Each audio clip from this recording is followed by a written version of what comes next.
today. From Mercedes-Benz Stadium in Atlanta, Georgia,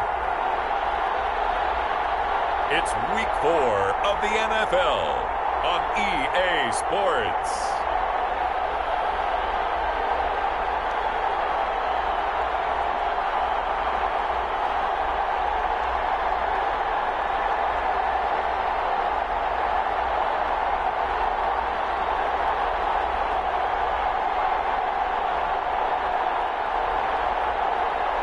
It's the Atlanta Falcons taking on the Miami Dolphins.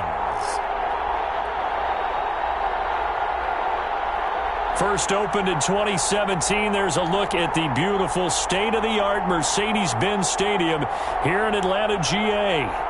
Nothing like the fanfare of introductions to an NFL game, and that was in evidence a moment ago. Fireworks, pyrotechnics, you name it. This crowd is ready as their guys get set to match up between the Miami Dolphins and the Atlanta Falcons.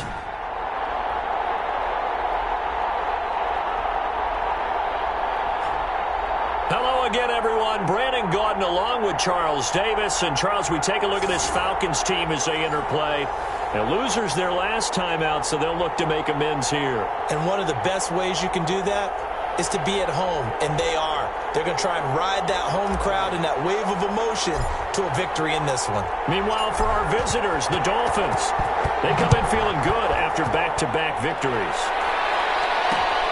Fielded near the back of the end zone. And no run back here, so they'll bring it out to the 25. The Dolphins take the field with Tua Tagovailoa, their quarterback from Alabama, at the helm. And he ought to have a lot of pep in his step after last week's performance, because he did exactly as you want him to play if you're a coach.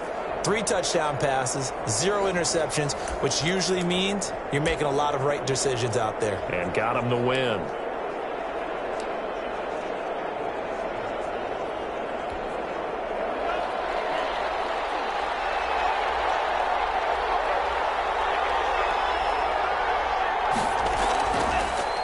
James White's first carry. And right away they're going to stack him up right at the line of scrimmage. Calling no gain on the game's first play. And it's second down now. The free safety roaming all the way up to the line of scrimmage to make that stop. How about his ability to trust his eyes and figure out it was not a pass play and go fast towards the line of scrimmage in order to make that tackle. On second down, they'll run with White. And from the 25, they work this to the 29, a gain of 4. This defense looking for an early stop. This is third down and 6. When you find that kind of yardage, you couldn't be more confident as a ball carrier. And guess what? You're going to go back and tell your offensive coordinator, I'd like to keep carrying it, thank you. And he gets this up across the 35 before he's out of bounds. I know many people like to throw to the tight end, maybe in a little flexed out position because he creates mismatches with his size. But slot receivers do the same thing with their quickness, their speed, and their route running savvy. Throwing on first down, but this one winds up to be incomplete. Parker the intended target, and it's second down.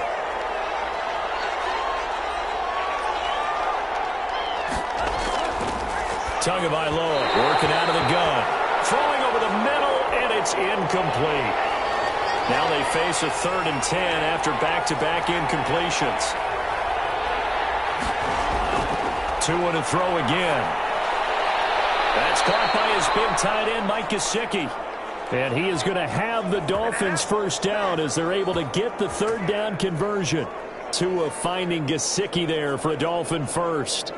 Well, I think when they look at their offense, they think to themselves, weapons, weapons everywhere, and they want to move the ball around. They want to spread it to different people, but you absolutely know they want to get this man involved as well, and that's what they just did on that play.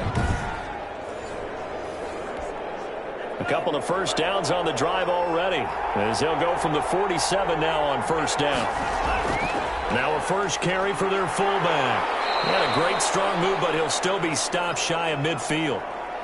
Just a yard on the pickup there, and it'll bring up a 2nd and 9. That's someone who's pretty happy right there. That's the defensive coordinator. Body after body getting to him before he can get started. On second down, Tua. And his throw is incomplete. Devontae Parker, the intended receiver, but now it's third down. Going to the air. Tagovailoa. Pressure brought in, and the Falcons get there for the sack. Well, for last week's performance, which was so good, he was named NFC Defensive Player of the Week. He got a lot of praise, and understandably so, from national media. Looking pretty good on that play, too. And I love what he told us this week before the game. He talked about how much time they spend working on pass rush moves, every position, because anyone could go after the quarterback in their defense, and you can see how they've all absorbed their lessons. Here's Tommy Townsend on to punt. And the win last week punted 4 times as this one's away. And a nice return that time, gets 12 yards back. And the Falcons will be taking over 1st and 10. So here come the Falcons now to get the football for the first time. And we get a glance here at their leader, the man who will be calling the plays under center. I loved our discussion this week. You know, we had our weekly phone call to talk about our game coming up. And we had to reflect on the fact that he won the NFC Offensive Player of the Week award last week, yet his team lost. You don't see that very often. No, I know a lot of people dislike that, but when you look at the numbers across the conference from last week, he was clearly the best. So I say the award goes to him. And this is caught inside the 15. Touchdown, Falcons. A big play there with a lucky number 13 touchdowns now on the year. And the Falcons have taken the early lead. If you didn't know it, it won't surprise you to find out that this team leads the league in scoring. They've been a quick strike team all season long. There's another example. They did it again. This offensive coordinator, right now you can write his ticket towards being a head coach. He's advanced in the ways of offense. So now the Falcons are going to line up and go for 2 here. They'll try and run it here. And he will get in to make it 8-0. Needed a couple yards for the 2-point try. They go to the ground game, and it works. And sometimes it's the exact right thing to do because a lot of teams play you for the pass. So you spread people out, decide to run the football. You often find good running lanes.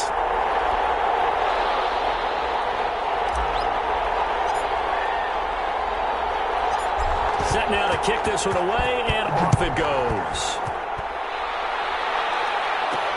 That'll be taken about a yard deep. And in hindsight, probably should have taken a knee as he only gets this out to the 16-yard line. So Miami coming out for their second drive and hoping to do better than they did their last possession when they punted the football. Appeal to the vanity of your offensive line. Tell them that they control your fate. Leverage guys. Win the line of scrimmage. If you do that, you start to win first down. You win second down. And guess what? You start accumulating first downs. And that's what they need in order to not pump the ball again. And the throw here caught by Devontae Parker. A gain of 6 there on first. I think defensively you're okay with that. Here in the first quarter, he's going to get some catches, but they rallied to him quickly. And that's what you count on. And I like what you just said. First quarter, can you do it all game long? They catch it, you tackle them, they go down on the spot. Because when you're able to do that, you don't give up big chunks of yardage after the catch. Now you put the offense in a position where every series... Into heavy traffic, and it's intercepted. Picked off at the 25. And he is going to get this one back to the 20-yard line. The CD, I know it's just his second year in the league as a quarterback, but that's going to be one when he flips on the tape, he's like, I shouldn't have thrown that ball. No doubt about it, and his coaching staff will be emphatic about he shouldn't have thrown that ball. But remember, second year, as you noted, on-the-job training, so he's got to take this feedback that he's getting, negative or otherwise, and turn it into positives moving forward.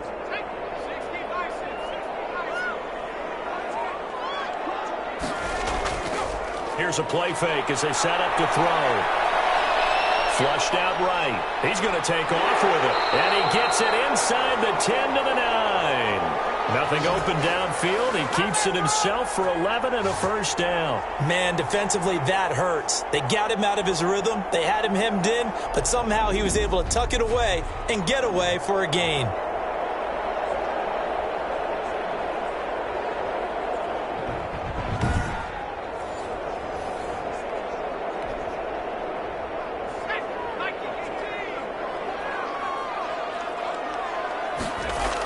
They'll try and run for it on 1st and goal. He pushes forward for maybe 3 down to the 6-yard line. If you're looking for glory, looking to get your name in the headlines, you do not want to play nose tackle. But how about what we just saw there? The ability to hold people up, take on extra blocks, and actually slip. And he'll take it into the end zone. Touchdown, Atlanta.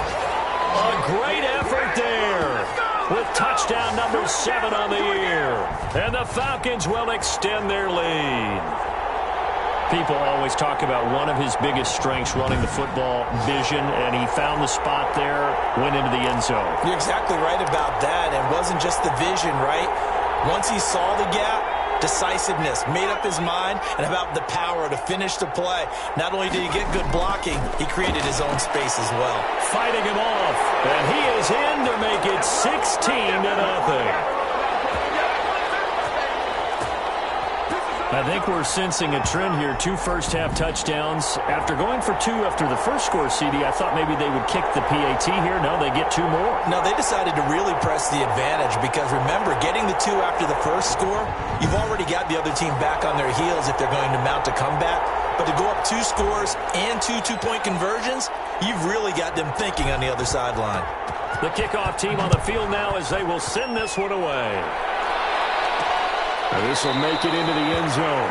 And he'll just take a seat, and the drive will begin at the 25-yard line. Tua Tagovailoa in the offense heading back out. And he'll look to rebound from the early interception that led to 6 points the other way. And when he threw the interception and he had to come to the sideline, I guarantee his first thought wasn't about the interception itself, but what could result. And I know he was thinking to himself, come on, defense, bail me out. Well, they weren't able to in this situation. Now he's got to go out and atone for it himself, but he can't force things. That's some good, hard running there as he'll push his way forward for about 5. Charles, they won last week despite him not running the ball well. They told us need to get him going. Runs like that help. And they talked to us about leaning on him because, as you noted, last week they didn't have to. Still won the ball game. They leaned on other people to give him the yardage that they needed. And they really want him to be that guy, and that's what they're doing early in this game. We've seen quite a bit of the short passing game here early on first quarter, haven't we? We have, and I think it works a couple of ways for this team because, number one, you throw the short game until they stop it. And if they're not going to stop it, you keep throwing it, and occasionally you'll break a tackle and turn it into a bigger game. Also, if they start to creep up, start to pressure receivers, now you go over the top, take it deep, and now you get some of those big shots downfield.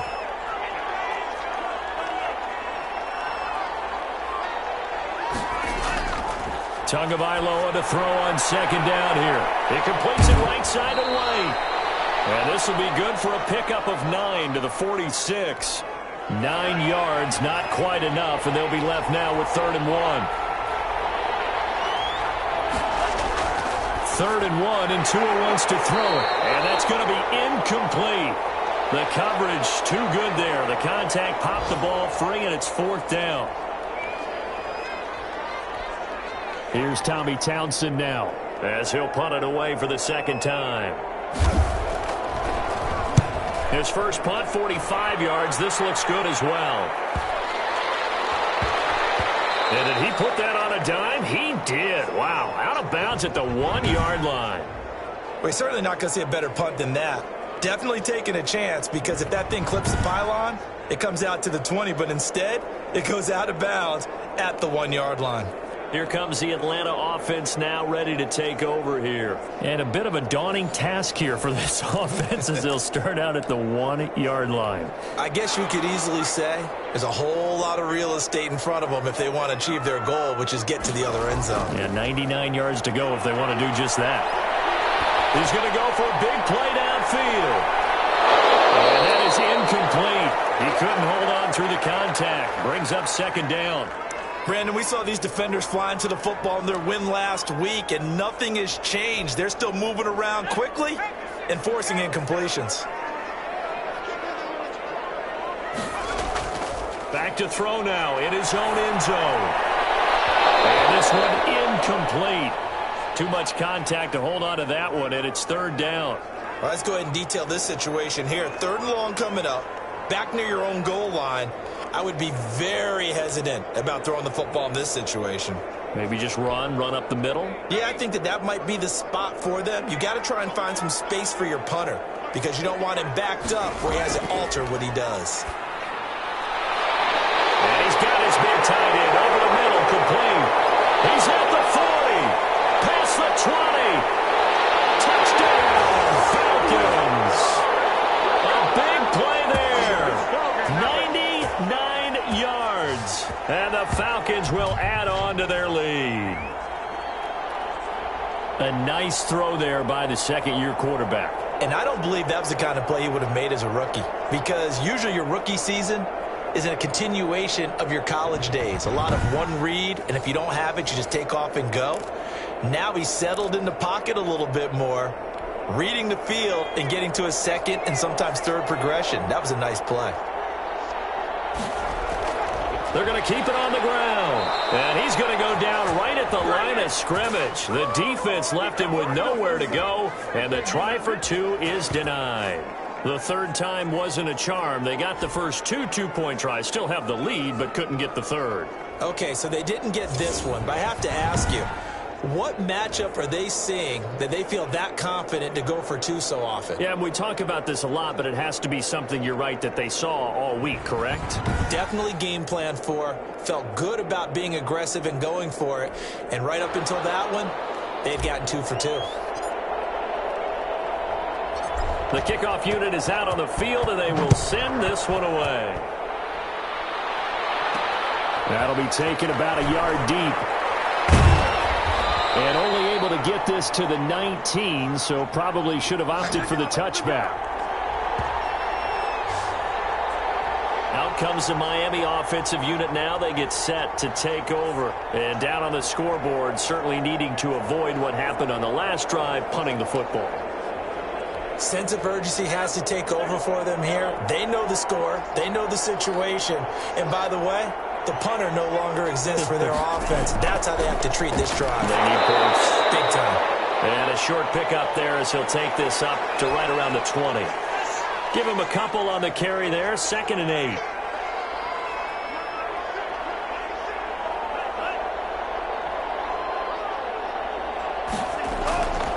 Looking to pass. Tua.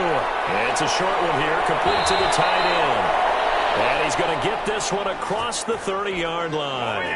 11 yards there. First down. Clock rolling as we hit the midway point of this first quarter. They fake the handoff. Now Tua. Tua. The ball is out. But I think if Dolphin was able to fall on it, yes, they'll keep possession here. Able to fall on it, but look where they recovered it. That's a big loss. A lot of bad news on that play for them, wasn't there? Lost the football, lost a lot of yardage, but I think the good news outweighs it. Able to retain possession. That was big for them.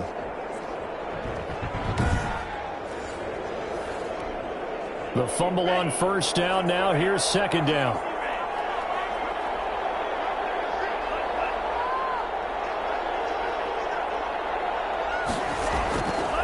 From the gun, it's Tua. And he drops it incomplete. And their struggles continue here. An incomplete pass on that last play, and that means they'll need to come up with something here on 3rd down. Now Tua. Into heavy traffic, and it's intercepted. Picked off at the 30. And they will be set up now as he brings this thing all the way back inside the 20. That interception sets them up beautifully already in the red zone. And you could hear it all the way up here. Oski, everyone turned to block, find a spot, and now they're set up inside the red zone for their offense.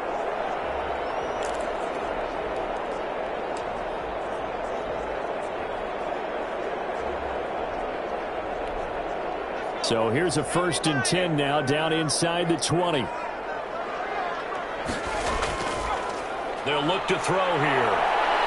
Escaping the pressure right. And now he's going to use his... And he is into the end zone for a Falcon touchdown. Scampering home from 19 yards out. And the Falcons push further out in front. Now, first quarter, and this lead is already getting into dangerous territory. They better be careful on the other sideline. Yeah, it feels a little bit more like a basketball game where one team is pressing And that team can't get the ball over half court. I mean, they're stealing it and scoring it, layups, the whole deal. That's what it feels like right now. They are all over them. There we go now as they will again try for two. They'll try and throw for it. And this is going to be caught. I'm not sure about the need to go for two, but they get it and extend this lead out even further. So they go with a pass there on the two-point try and able to convert it, Charles. And a good job by the offense figuring out their two-point play and using it well. It's interesting how people are using the strategy nowadays, though, isn't it? It really is, and I don't know how much that particular play factored in, but with the PAT moving back in 15-16, that kind of changed things, didn't it? It's really a part of everyone's strategy now. When I talk with coaches and when we sit with them, they always talk about they actually have two-point periods in practice now, something they never really did before.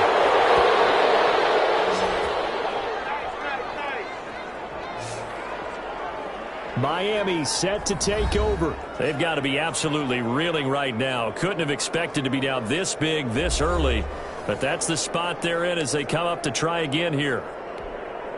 Tagovailoa and the Dolphins come up 1st and 10 at their own 16. On the give, this is their fullback. Yeah, boy, this defense again really making things tough on him as they stop him for no gain. Call it no gain on the play, and it'll be 2nd down.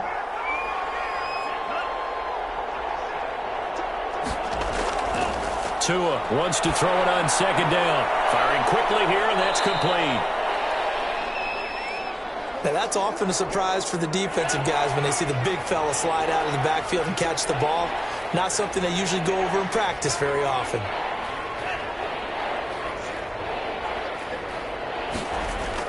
Tagovailoa going to try and throw on 3rd down. And that's going to be incomplete. The contact there enough to jar that ball free. And it brings up 4th down. That's what you're going to need to do against those big receivers. You got to get in there and get physical with them.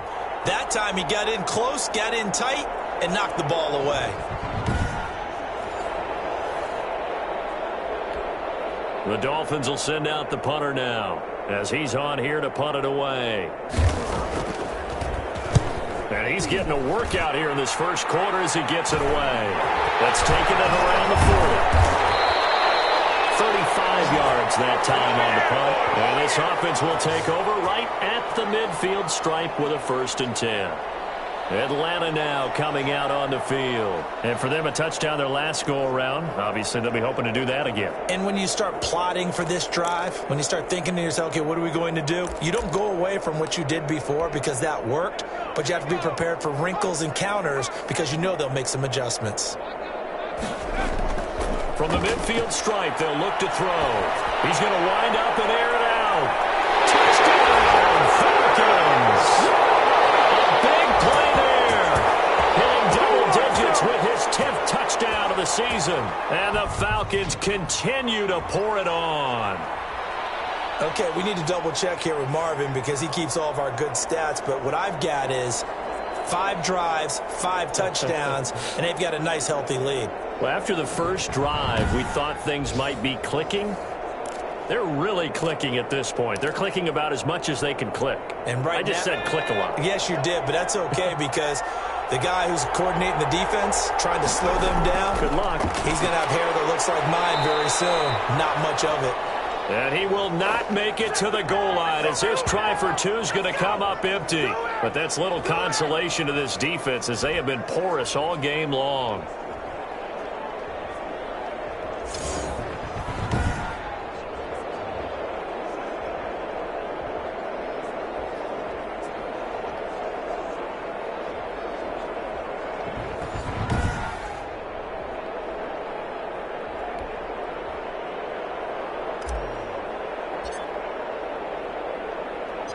Out is the kickoff unit as they run up and send this one away.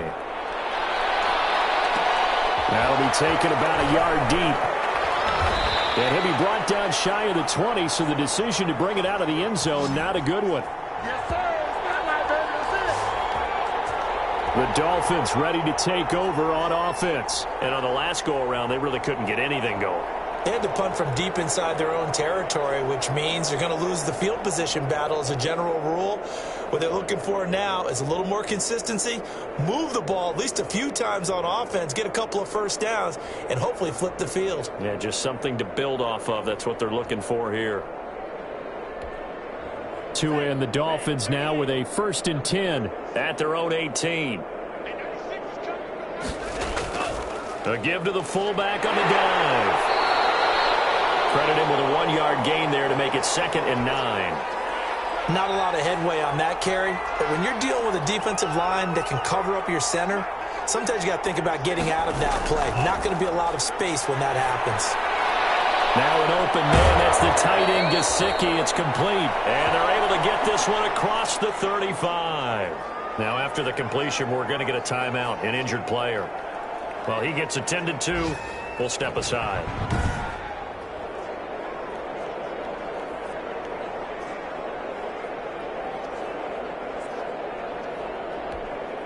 So from the 36 now, 1st and 10.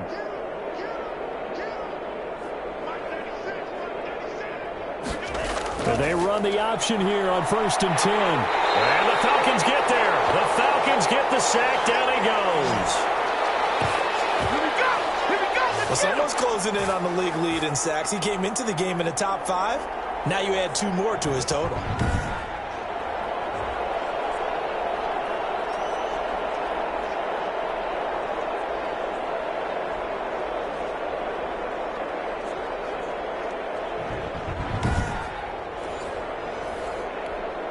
Second and 14 as they've got work to do here after the sack. Here's Tagovailoa to throw. And the pressure gets to him again. He is racking the sacks up. Charles, 5 last week, now 2 here. I don't care what they've done in scheme. It's not working. I mean, you can do it all day long, all night long. They did it all week, and it hasn't worked. And, in fact, on that last sack, I thought I saw him drop a Pro Bowl ballot at the feet of the quarterback and say, here's a pen right in my name. He keeps playing like this. He'll be dropping those ballots from a plane above the city.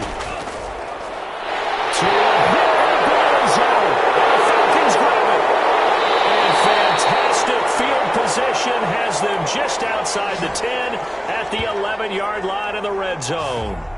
Well, that's a down and distance coaches always talk about trying to avoid, isn't it? I mean, that's 3rd and long, and you just know they're pinning their ears back and coming after him, sometimes even with extra pressure. And he knew that. I mean, he knew they were coming. He just fumbled it. Yeah, he knew it. The offensive line knew it. Everyone did, yet the pressure was still there, and he ended up coughing it up.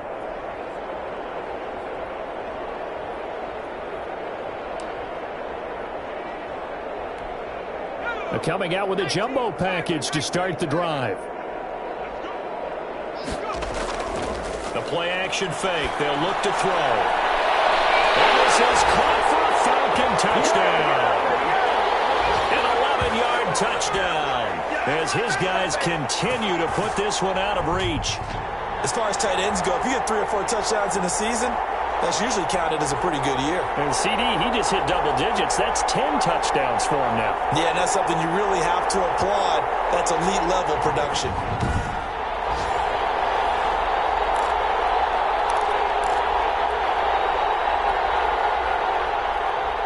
And a pause in the action because the booth, they see something that they want to take another peek at to find out if this was a touchdown or not.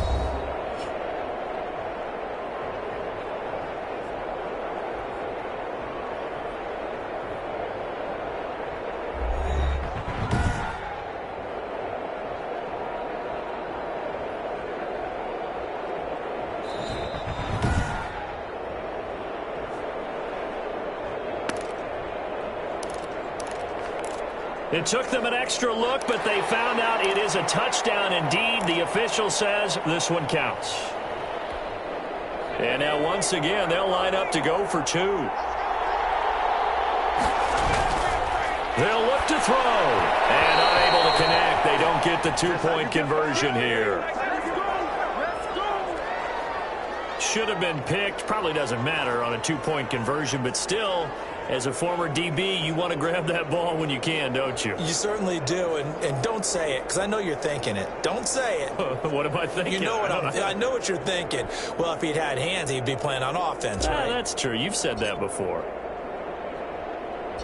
Set now to kick this one away, and off it goes. That'll be taken about a yard deep. And in hindsight, probably should have taken a knee as he only gets this out to the 16-yard line.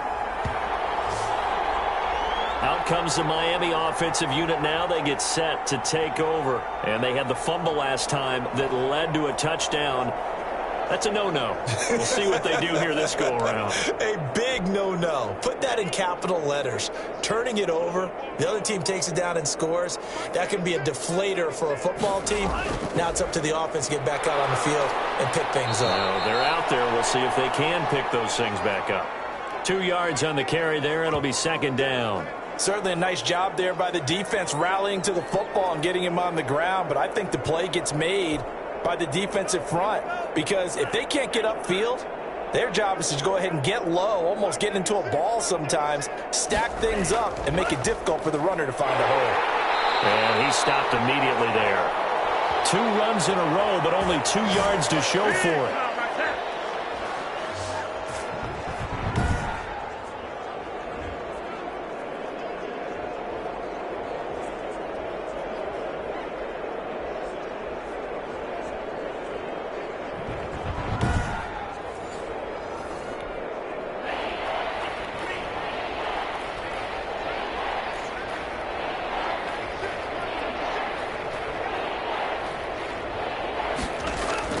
Off of play action, Tagovailoa. Looking left side, it's complete. He's got it. And he'll be out right at the 35. It'll be a pickup of 16 and a Dolphin first down. Well, these guys certainly need something good to go their way, because this first quarter has been something of a disaster for them trying to move the ball. But that completion there maybe can get them focused and moving in the right direction.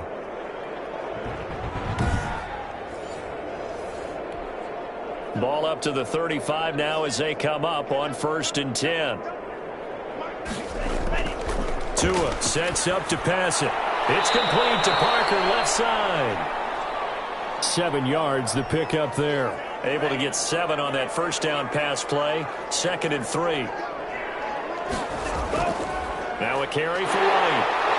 And tackled down after a gain of 3. Leaves him with 1 yard to go on 3rd down. Heavy set out there on 3rd and 1.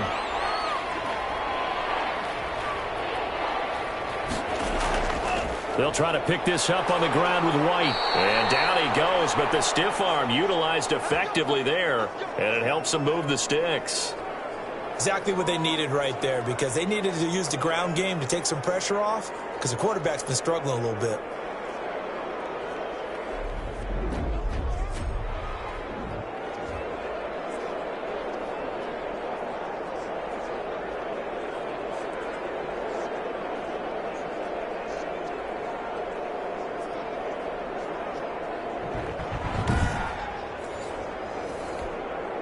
Couple of first downs to kick off the drive. Here's 1st and 10 up at the 46. Here's White. He'll be taken down at the 48 for a pickup of 2 yards. The last run got a couple. Here's 2nd and 8.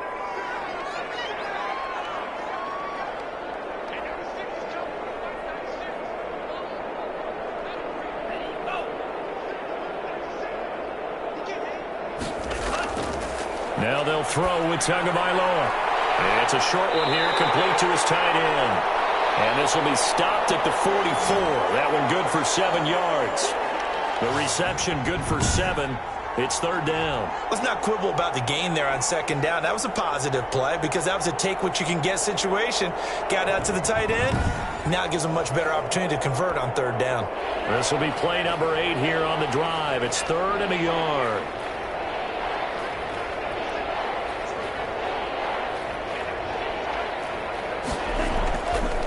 Throwing now is Tagovailoa. And that is incomplete. Oh, he had a defender right there with him to force that to the ground.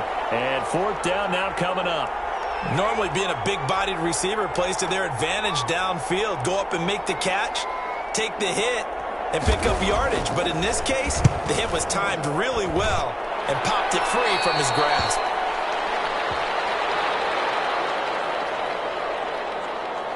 Here comes the field general leading his offense back out there for the next possession. And they must have seen something leading up to this one that said, hey, we're going to be able to go deep, because they've gone deep with a lot of success. And pick your phrase, pick your code words, your buzzwords, whatever, vertical stretch, deep passes, go routes, right? What's that route you love? What's that route you love? Four verts. All of it working because they're able to find ways to get deep, and for him to show off that big arm. We see some of that big arm right here. He has been great. He's going to loft it deep right sideline. This is caught at the 20. And he'll take it into the end zone. Touchdown, Atlanta. A big play there. An 80-yard touchdown as his guys continue to pour it on. One play, 80 yards. Pretty easy drive to recap. It certainly is, but not so easy to execute. Starting on your own 20, you want something to kickstart your drive and get it off to a nice start. They went for the whole thing and got it. That's a great way to send a message to the opposing team. So the Falcons again going for the two-point conversion. They're going to try and run. And, boy, talk about adding insult to injury. He's into the end zone to tack on two more. And so they run it in on the two-point try. You know, so often, Charles, we talk about, from the offense's perspective, what you do on the two-point conversion. How about the defense? How do they play run versus pass? It's really difficult for them because I think most teams want to play for the pass. That's what they see most teams do. And so are you able to mass enough people inside if the team decides to run it? Very difficult. I think what you're seeing a lot more now, people blitzing the two-point conversion. They want you to make a quick decision and make it right now. There, the offense wins the battle for two. And he's only going to make it to the 13-yard line and no further. Well, conventional football 101, tells us if you don't get it back to the 20-yard line on a kickoff return, that's a disappointment. But some of these teams, special teams coaches, with approval by the head coach, they give them full authority to go ahead and bring it out and try to be aggressive, almost what we call the green light, red light theory. Green light means go, red light means stop. Looks like he had green on that play.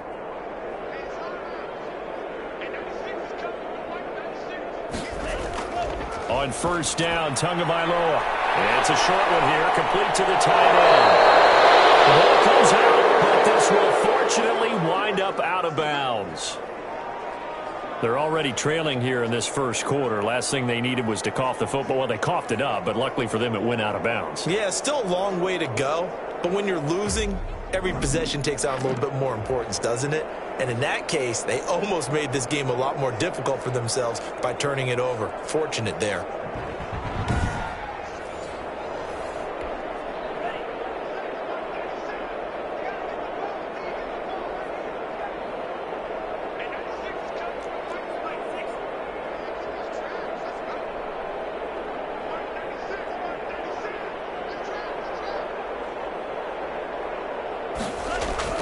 Tua now on first down. Able to find Shaheen here. And he gets this one just shy of the 40, down at the 39. A Miami first down on the 14-yard pickup. You don't always expect tight ends to be big in terms of run after the catch, but after that play, he joins a growing band of players that's putting that stereotype right on its ear. Now a play fake. Here's Tagovailoa. And that's going to be incomplete. Too tough to hold on to that one. It's second down.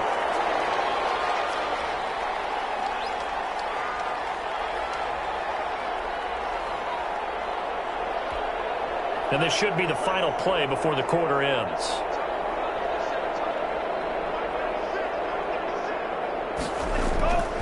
They'll run with White. And he is going to be stopped cold behind the line of scrimmage.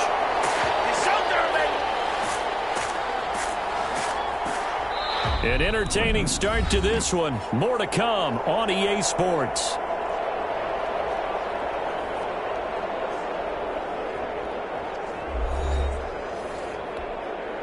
These guys have punted 4 times already, and they're staring at a 5th, barring a conversion here on 3rd down.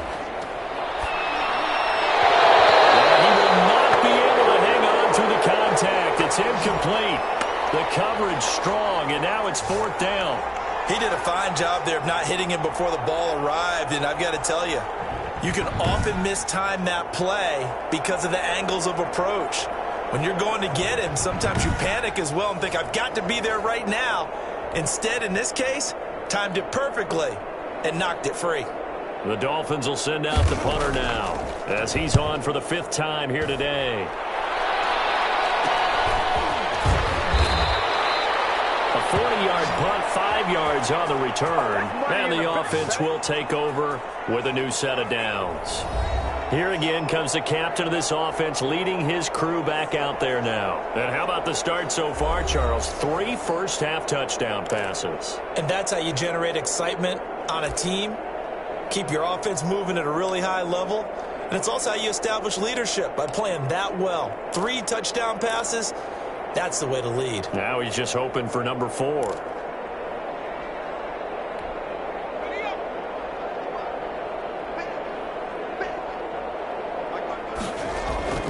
They'll try and start this drive in the air. Looking left side, he's got it. Complete. Well, he's free going down the left side. It's a foot race. And he is into the end zone for a Falcon touchdown. A big play there.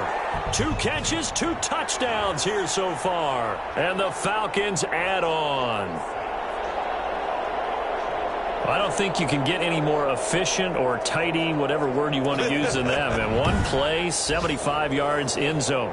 Yeah, efficient, tidy, excellent words. How about explosive? 75 yards, 1 play. That means everyone handled their assignment, doesn't it? It doesn't just mean that the defense broke down. They really executed the way that was drawn up on the whiteboard. Big-time play, big-time result.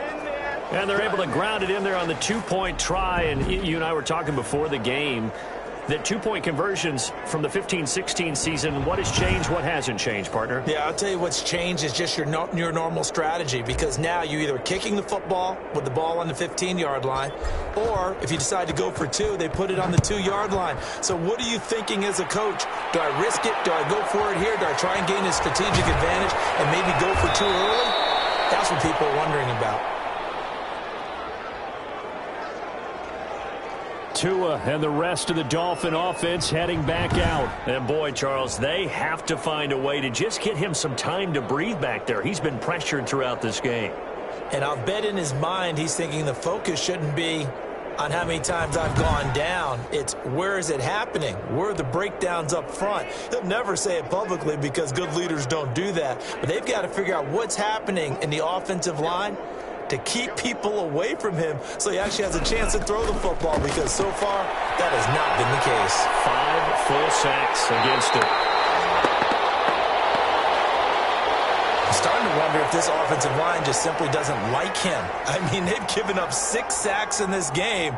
He's had nowhere to go, nowhere to run, and obviously nowhere to hide. And all those sacks in the first half, this is just complete domination.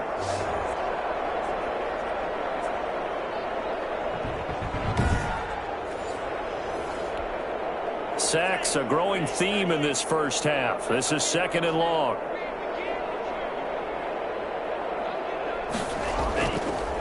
And now a carry here for their fullback. Well, that gives them a little room, but not much. A gain of 2 to the 5. These guys have punted 4 times already, and they're staring at a 5th, barring a conversion here on 3rd down. Going on the ground, it's White. And he'll get it up to the 12-yard line here. Shut him down! Shut him down! Let's do this! They just keep trying, but so far, finding no room for him to run. None whatsoever. In fact, you run the numbers, he's under 3 yards a carry at the moment.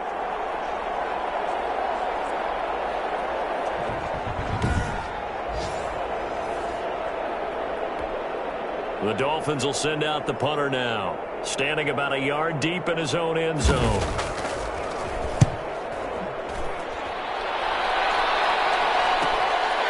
They'll take it at the 42. A very nice punt that time, but they get 11 back on the return. The Falcons are set up well to begin their drive as it'll begin in enemy territory already. So here are the Falcons to take over on offense. They were losers to New England a week ago. Now they find themselves in the lead here as they start 1st and 10.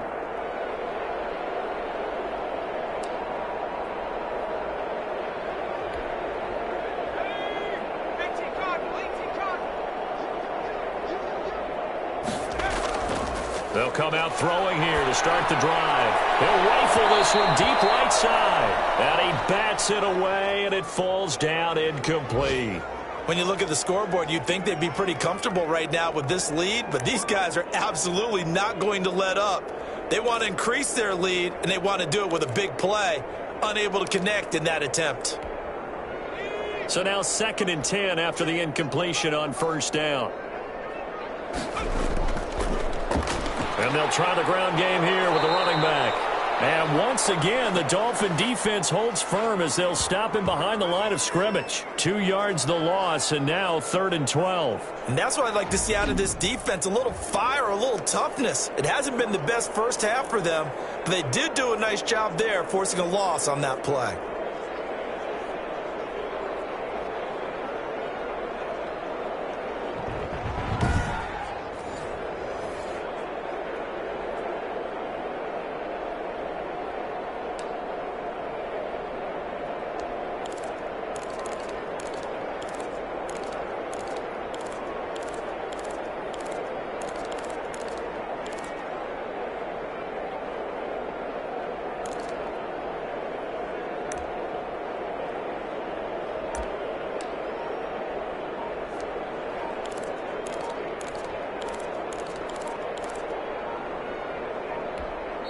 Now the Falcons going to use one of their timeouts. They'll have 2 remaining as we step aside here in this 2nd quarter.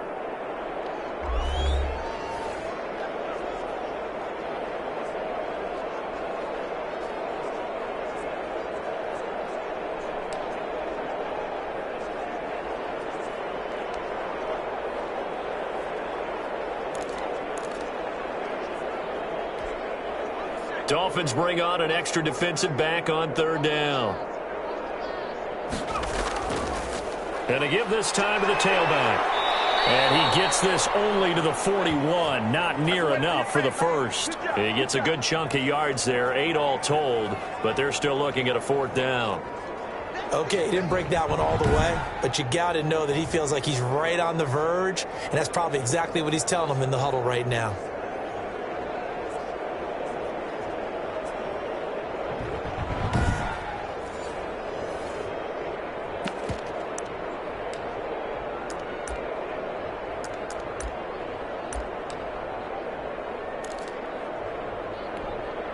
They'll break the huddle here and go for it. This is 4th down.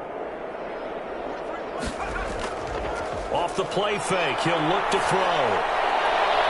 Going down the middle, and it's complete.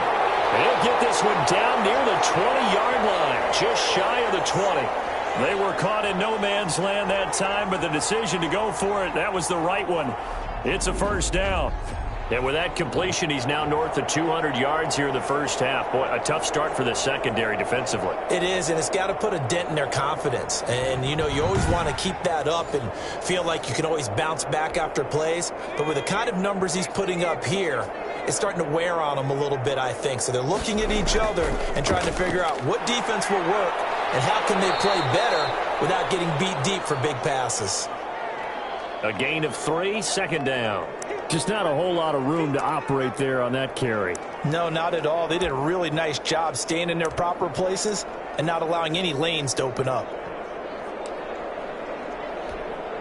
The last run got 3. Now here's 2nd and 7. And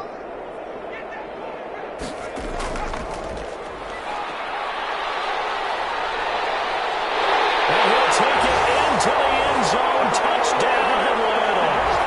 A great play there with touchdown number 7 on the year. And this offense continues to pour it on. Offensive line coaches always tell their guys, If we score touchdowns, that means we got to the end zone first. That's exactly what those blockers did, clearing the way for their back.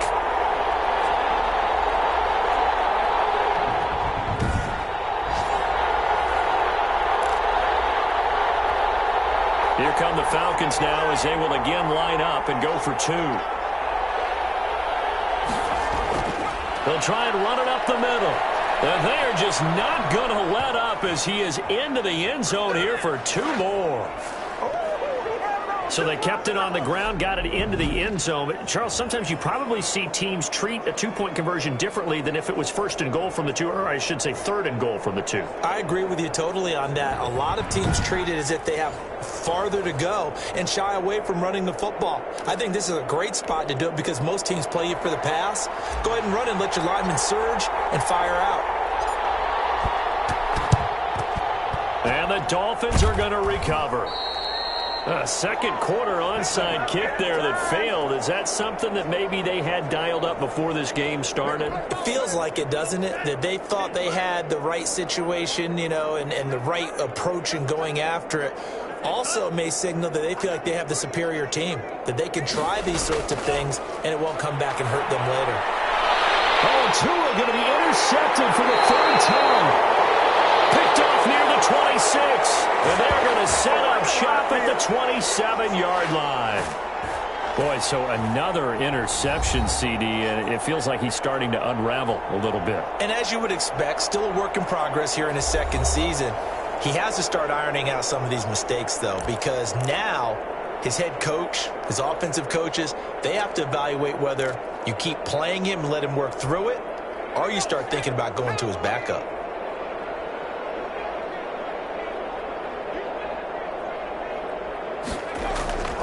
Now they try the right side here. Even with that broken tackle, can't go very far. Stop short of the 30. Just a yard on the first down carry, so it's 2nd and 9.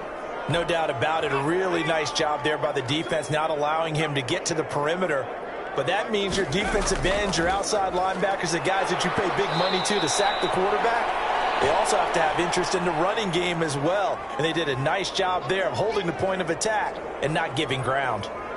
And there's a run to be happy with. Good, solid yardage. He'll take that anytime you hand the ball to a back.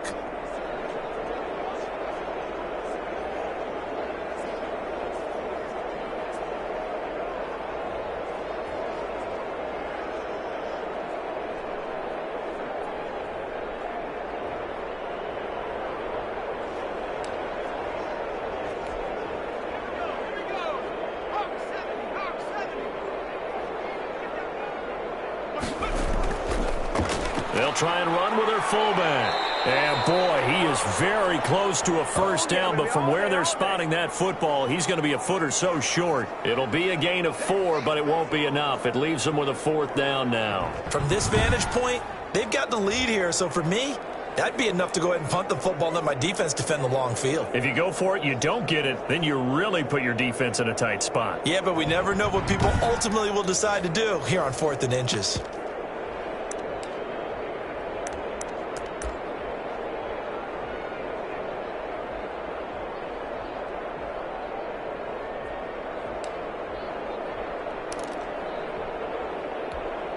So in their own territory, but they only need a few inches, so they're going to opt to go for this thing. We'll see. Maybe a surprise pass or run. What will they do? We're about to find out. 4th down. Being chased out left. He can run for it, and he will. And they'll get this well past midfield before being stopped just before the 35. A gain of 26 and a conversion there as well on 4th down. Partner, it's often the man coverage is easier for a quarterback to run against. You get your receivers going downfield. Those guys are staying with them, and oftentimes they have their back to the quarterback, which opens up a lot of space and room, and they don't even know that he's taken off with it. What a big-time pickup on that play.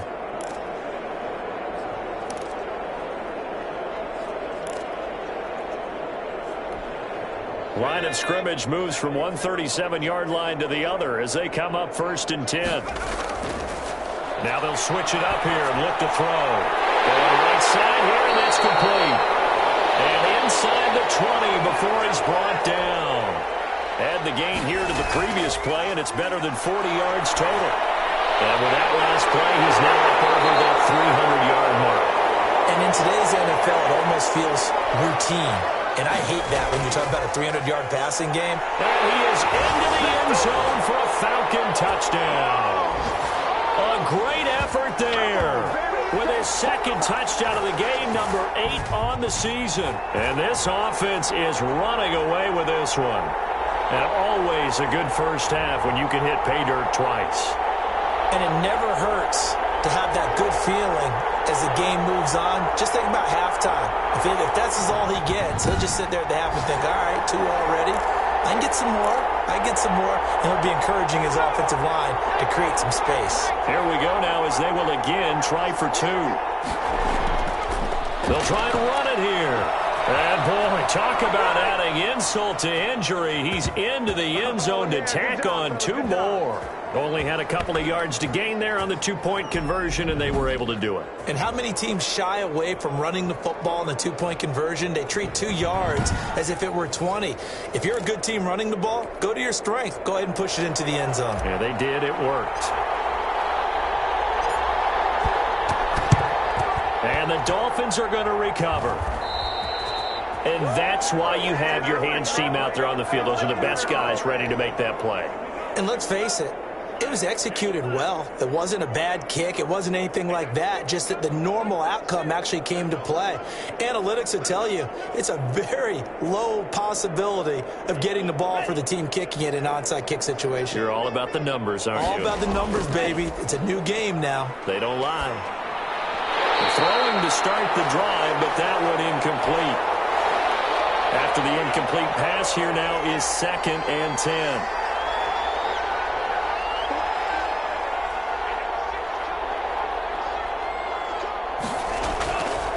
Tagovailoa working out of the gun.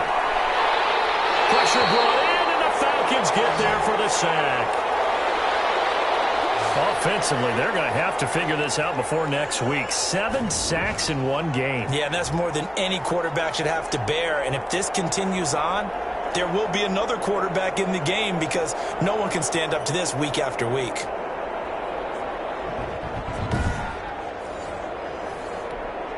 So now after the sack, Tua and the Dolphins staring at a 3rd and long.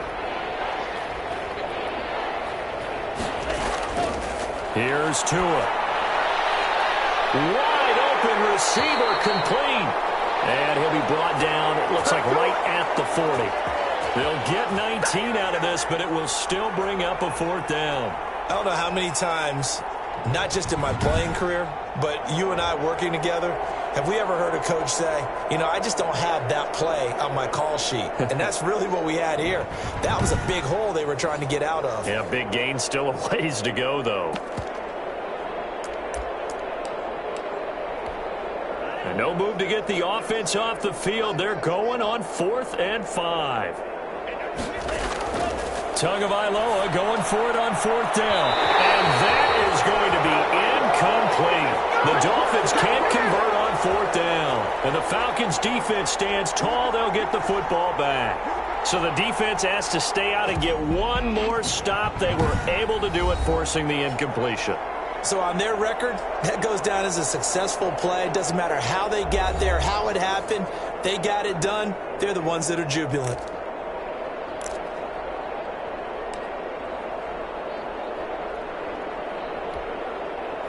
The Atlanta offense out there for their next drive. They've really distanced themselves. They have put the pedal to the metal, I guess, so to speak. So definitely have them in the rear. And he will be hit from behind and run over. Wow. Welcome to the NFL, baby. Well, maybe that can give him a little bit of a pick-me-up, a little bit of a jolt. One of the few things has gone right defensively. Because other than that, it's really been a first half to forget.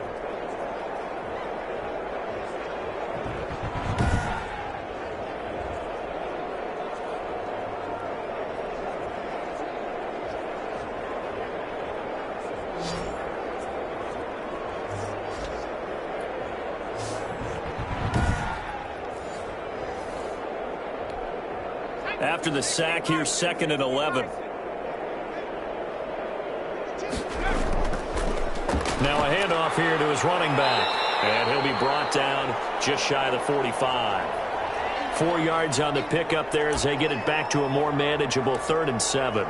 On a 2nd and long, it's really nice to see an offense that has enough confidence to run the football in that situation. I think that goes back to their practice and game planning.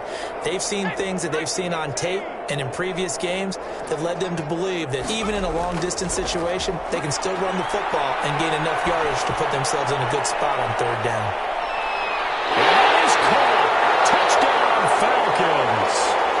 A big play there.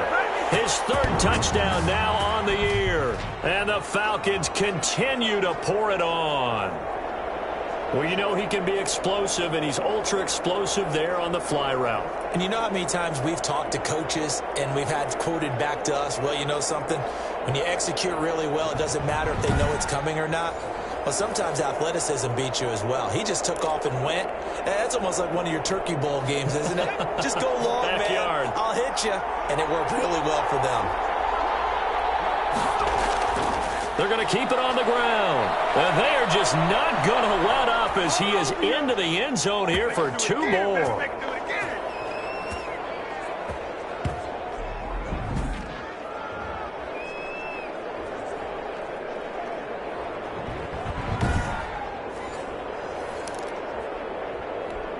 Boy, I guess they're going to keep trying to put the pedal to the metal here. They're going to try an onside kick. And the Dolphins are going to recover. The risk-reward of the onside kick. When you don't get it, the risk comes out to play, and here they gave up great field position. And that's the key to everything, because you're trying your best to press advantages when you have them, and field position leads you to that type of play calling, and whether you want to blitz or whether you want to throw the ball deep, those types of things. Now that they've given up that type of field position, the advantage is switched to their opponent. Here's 2nd and 9, just a yard on that last run. They'll run with White. Muscles him off. And down right around the 32-yard line, 4 yards on the pickup. On any running play that's called, they're always hoping that it's going to break big and go the distance. But when you get a nice gain like that, you're able to do so many things anyway. You can come back and run essentially the same play again, continue to move the ball on the ground, or you can decide to throw the ball now because usually you have the defense back on its heels. Out of the gun on 3rd down, here's Tua. The 3rd down battle won by Atlanta's defense. Solid coverage. Boy, the numbers throwing the football just not trending in the right direction. Last week he was under 50%. He's under 50% again here. And we haven't gotten an announcement, but it appears to me that he might be a little dinged up and is just trying to play through. You know, he's one of those tough guys that wants to answer the bell each and every play for his team. That might be throwing off his accuracy. So a good kick there to polish off the drive with 3 points. Yeah, coaches always talk about finishing a drive with a kick. 2 of them give you points, either an extra point or, in this case, a field goal.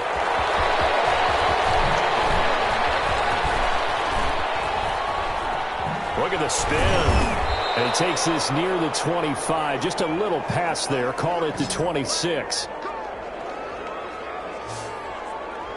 A look at the running back, the man out of the backfield as he gears up to go again. He's only had a couple of carries. I mean, when you've got a horse like this, 2nd quarter, got to start to ride that horse a little more, don't you? You can't just neglect him. He's got to touch it, and often, in order to get maximum out of him.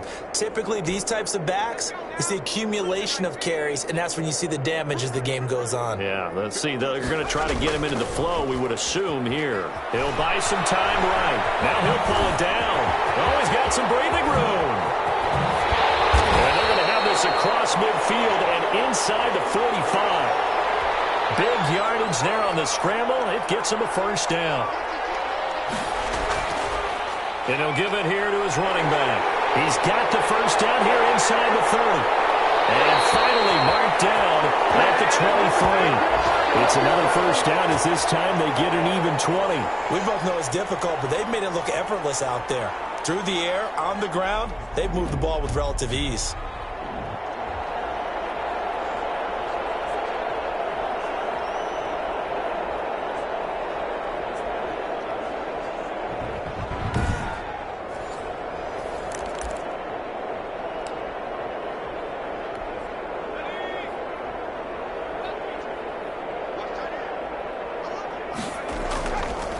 They'll run it here. This is their fullback getting the carry. And down inside the 15, shy of the 10. Back-to-back nice plays, 12 yards that time and a first down. I know a lot of times we like to put players in certain boxes. He does this and he does that. But this guy, he can do a little bit of everything. He's not just a lead blocker or a guy who protects the passer. Handing the ball, he might want to get out of the way.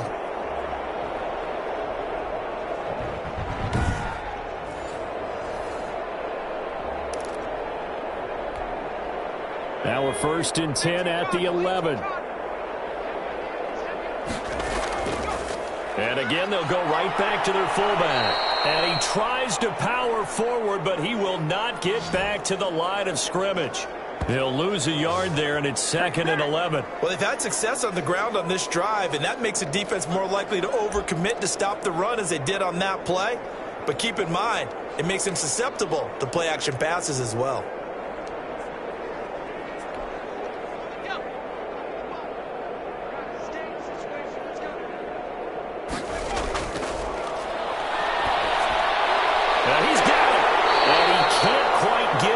Tackled down at the 1. He went over 100 yards in the wild card round. He's over 100 here as well. And this is caught for a Falcon touchdown. 1-yard touchdown reception as his guys continue to put this one out of reach. There was no going through the progressions on that touchdown pass. Yeah, nor was it necessary. His receiver won that route early, presented himself. No reason to wait. Go ahead and put it on him and score a touchdown.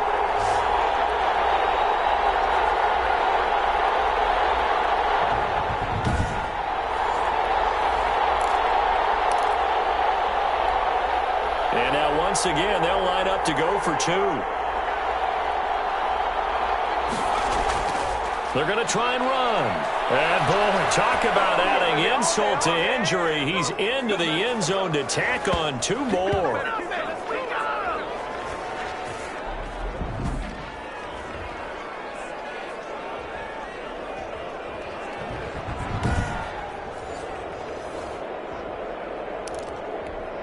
Boy, I guess they're going to keep trying to put the pedal to the metal here. They're going to try an onside kick. And the Dolphins are going to recover.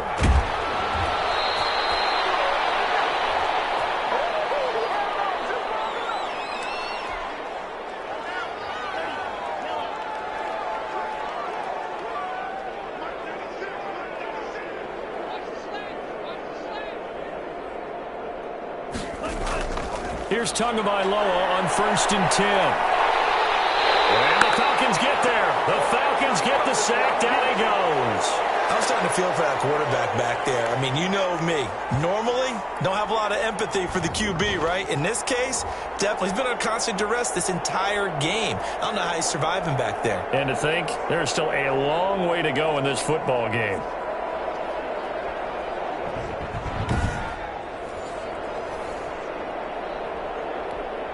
They come up on 2nd and long, and the pass protection just has not been there this afternoon.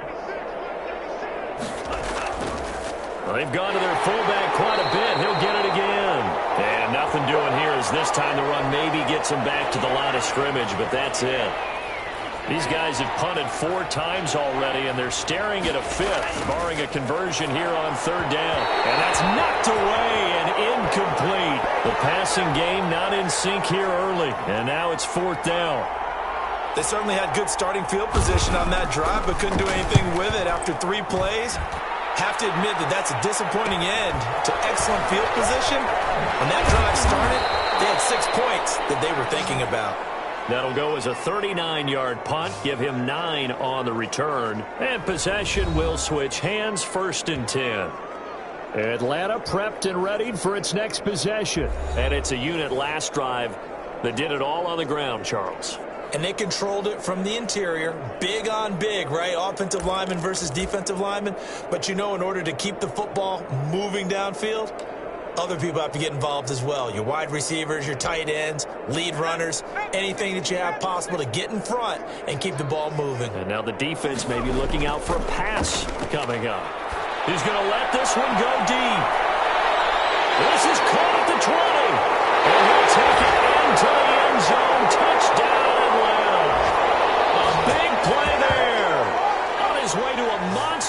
3 first-half touchdowns as his guys continue to pour it on. And we didn't even get a chance to settle in for that drive. A quick strike of 75 yards, and they find the end zone. Don't you get the sense that film study was behind this one, that they saw something that they thought they could take advantage of? The key is calling it in the right situation, knowing when it exists to go to it. They did exactly that. They've got to feel really good about what they did in advance of this game. Just looking down at the sideline now, their defense is like, man, can you have strung that out just a few plays? Give us a break. Back out there. Hey, man, give that water break and get on out there and play.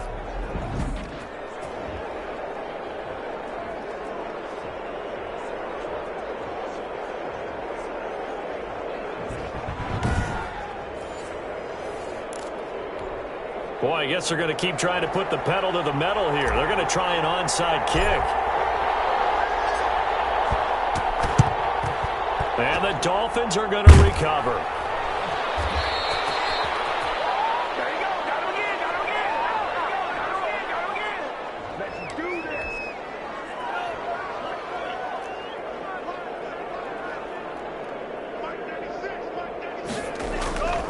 First down, here's White. And he's going to get this one down near the 45-yard line. Second quarter action with 1:59 remaining. And we'll remind you that coming up at halftime, we'll join Jonathan Coachman and the gang in Orlando. Coach will have stats and scores from the early games going on here around the NFL. And the throw here caught by Devontae Parker. And the stop here will come at the 38-yard line. Tua looking to throw on 3rd and 2. And he's going to be hit. Taken down. Back right around the 48-yard line. Come on, boys. The amount of sacks that they've absorbed in this game is absolutely extraordinary. Let's just face it. This offensive line, flat out, cannot handle this pass rush. It's been demonstrated time and time again.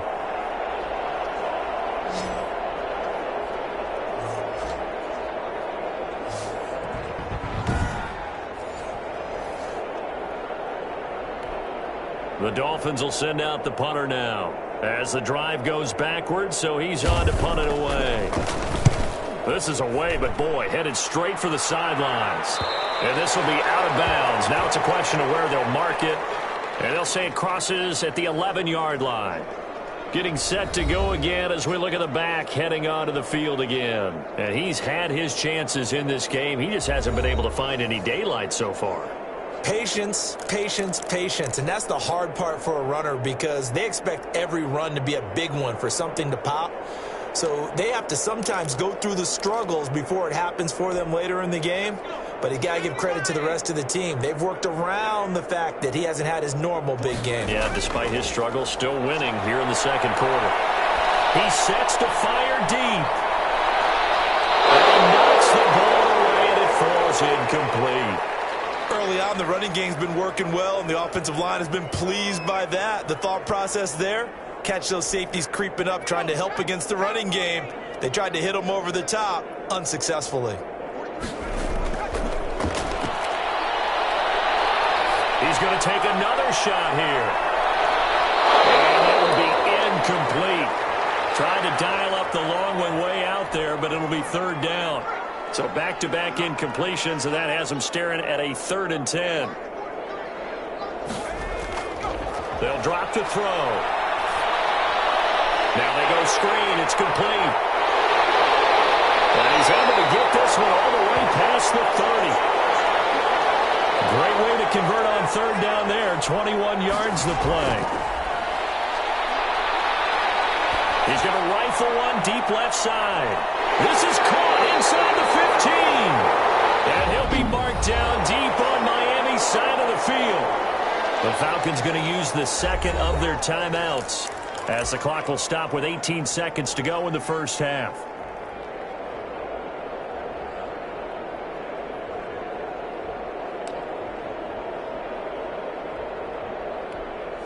A real field flipper there as all of a sudden they've got a first down in the red zone. They'll look to throw again. And it is caught. Touchdown, Falcons. A 12-yard touchdown grab. And the Falcons add on. They have really had their way so far in the first half, but they wanted to continue to build on their lead.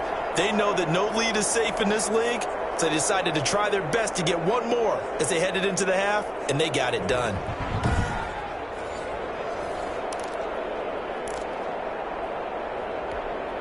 So the Falcons again going for the two-point conversion. They'll try and run it here. And he will not make it to the goal line as his try for two is going to come up empty. But that's little consolation to this defense as they have been porous all game long. So the defense gets the stop. I know it's situation to situation, but who has more pressure there, offense or defense, when they go for two? I truly believe it's the defense has more pressure because the offense has an entire playbook wide open from the 2-yard line. You can run it, you can throw it. So defensively, I think most teams are going to be aggressive and force the issue and try and bring pressure. Boy, I guess they're going to keep trying to put the pedal to the metal here. They're going to try an onside kick. And the Dolphins are going to recover.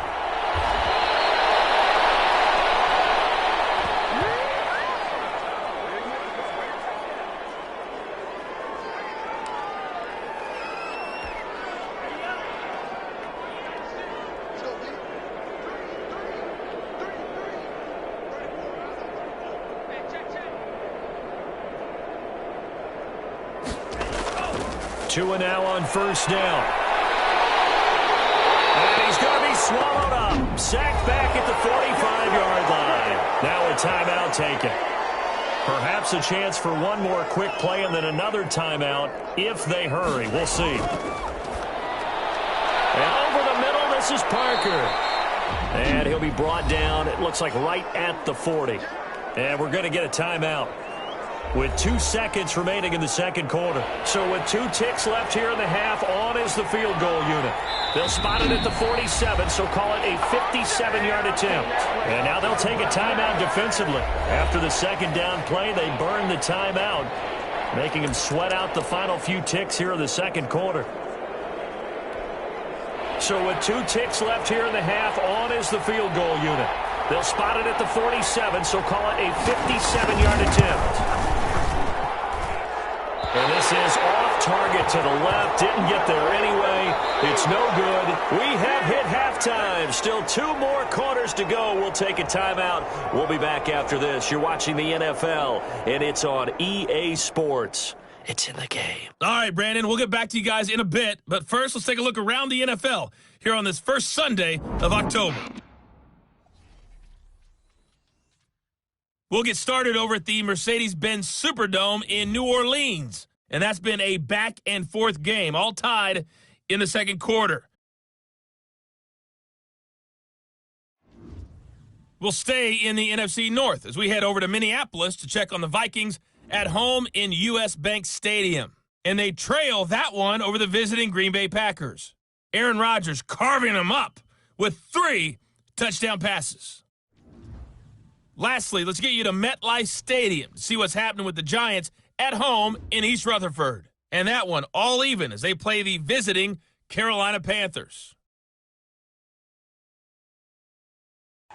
Meanwhile, our game has been a boat race. Very one-sided to this point. And for the call of the second half, let's get it back to our commentating team of Brandon Godden and Charles Davis.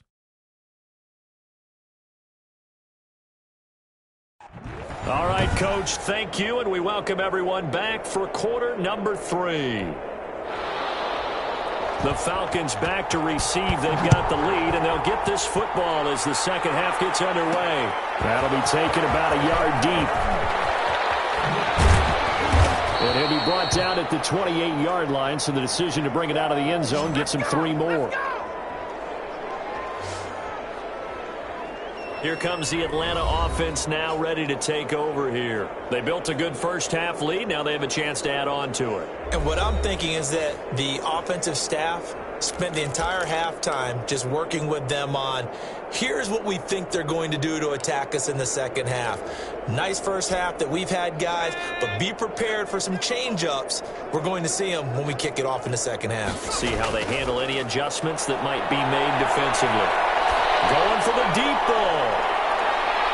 This is caught inside the 15. And he'll be marked down deep on Miami's side of the field.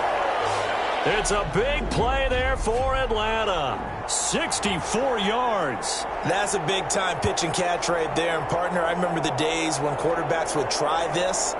They were holding their breath. But nowadays, they're counting on their receiver to be just a little bit better than the defensive back when it's one-on-one and the ball's in the air like that. Well, that didn't take long. One play, and we're already looking at a first-and-goal situation. From the shotgun now, here's an inside give. And he'll take it into the end zone. Touchdown, Atlanta. An 8-yard touchdown run. And this offense continues to pour it on. He keeps carrying the ball into the end zone, and in this one, he's sort of carrying the team on his back. He's the reason that they lead right now. No question about it. And you talk about on his back, he's not minding the extra weight at all, is he? Carrying that just as lightly as he does the football. Yeah, what a great performance so far. Those 3 touchdowns, and it's got him in the lead. They're going to keep it on the ground.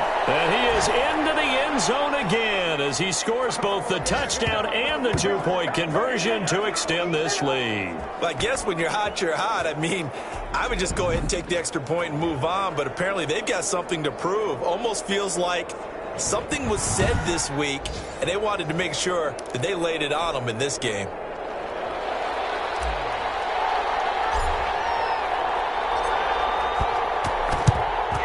And the Dolphins are going to recover.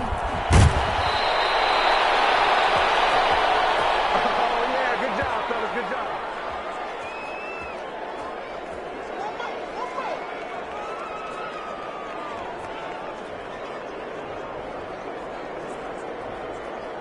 So here are the Dolphins now. They get ready for their first possession of the second half. They are right now just ice cold. I mean, they have struggled big time in this game, and they're getting blown out. How do they adjust? So tough because we always talk about it being a team game, and you need all 11 working well together. But every now and then, partner, you need that one guy who can make a play against all odds. And his pass is intercepted for the 4th time today. Picked off near the 42.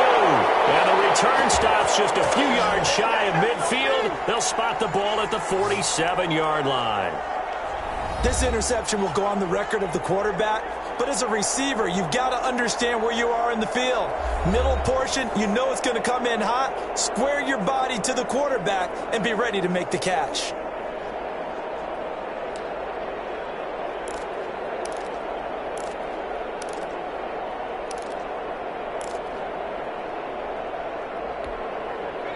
About set to begin their next drive, the Falcons offense at the line. And they're hoping to redo their efforts in the last drive when they got into the end zone. And just think of what it's like now on the sideline, because when you score a touchdown, you have to go over and look at the tablet and see what you did on the last drive.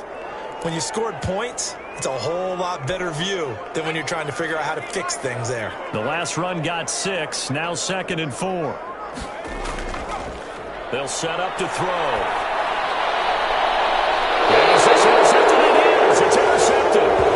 Picked up by Xavier Howard. And that's a great example of ball skills right there, partner. You and I do a lot of games, and I can't tell you how many guys look to run with the football before they've intercepted it. So that's a nice job of focusing on the task at hand and coming away with the interception. And out come the Dolphins now. And last time, 1-play interception. So this offense, they should be fresh. That's a good way of putting it. And I can't wait to see what they decide to do with play calling, because a 1-play drive where you throw an interception, a lot of people think the very next time out, run the football, don't give them a chance. Maybe play action? I think maybe you go play action, show your quarterback, get a little confidence in him, and let him fling another one. Going to throw right side here, complete. 3 yards the gain there, 2nd down.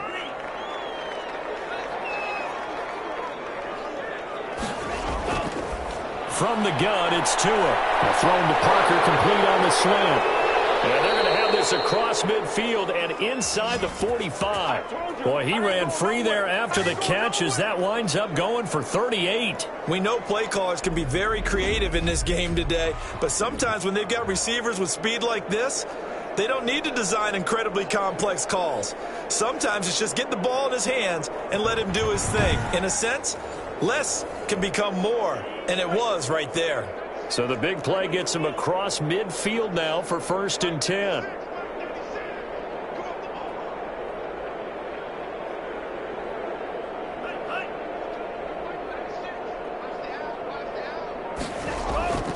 Looking to pass. Tua. And that'll be knocked away. It's incomplete. He's had trouble finding open receivers all game, CD, and that's because really there hasn't been many. This defense has been all over them. Yeah, they're one of the better defenses in the league, and every time I talk to someone around the NFL, they all say the exact same thing. They're so fundamental. Pressure, and he's going to be taken down. They sack him back right around the 44. So one quick, easy analysis about why they've struggled so far. They keep putting themselves in third and long situations. They just took another sack right there. Now the offensive film session tomorrow may be a little longer than it normally is. Not a lot of positive grades will be handed out thus far.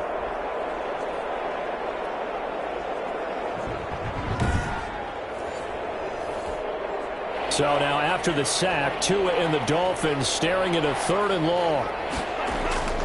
Here's Tagovailoa to throw. And now here's another interception. Picked off around the 41. There he goes right side.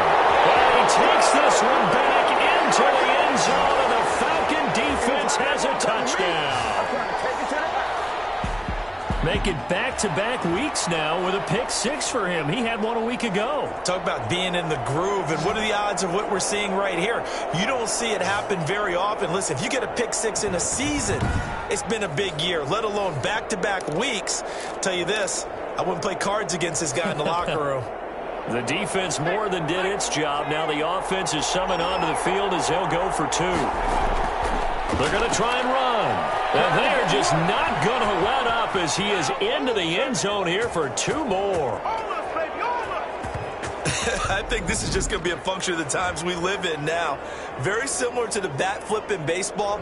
Everyone's got to start to get comfortable with this. But to me, this is just rubbing it in. You got a big lead. Go ahead and take the extra point.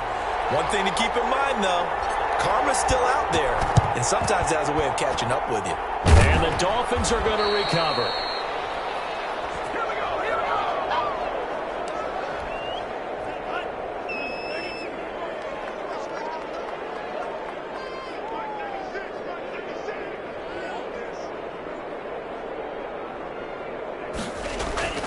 Tagovailoa trying again after the pick six. And this will be incomplete. Physical play on the football there, and it's second down. Here now is 2nd and 10, again from the 41.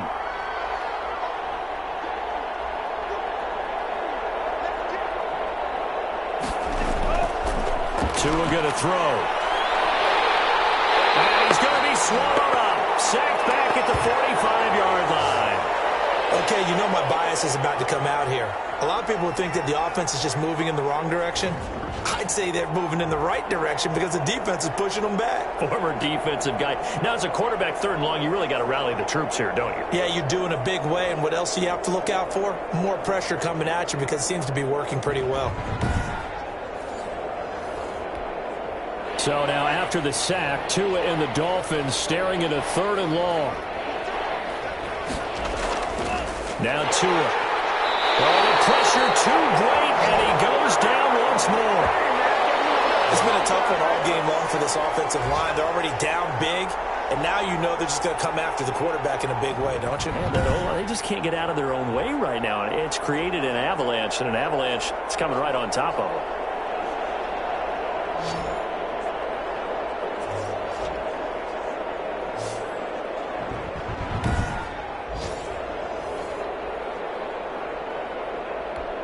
The Dolphins will send out the punter now as he'll come on to kick this one away.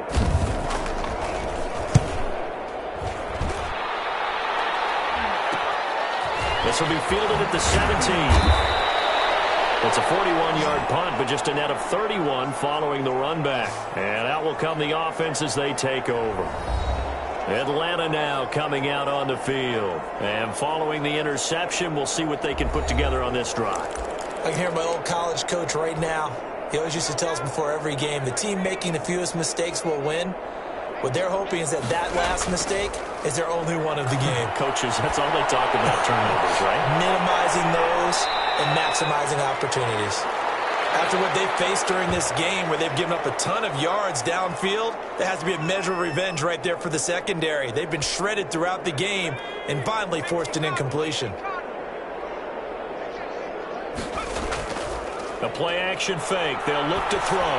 He's going to go up top again, and that's caught inside the 35.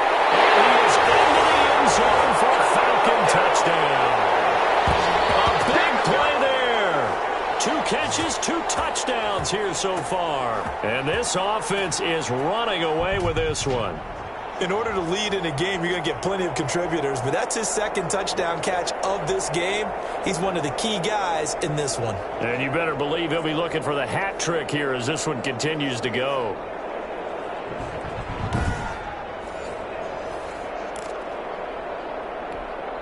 Here come the Falcons now as they will again line up and go for 2.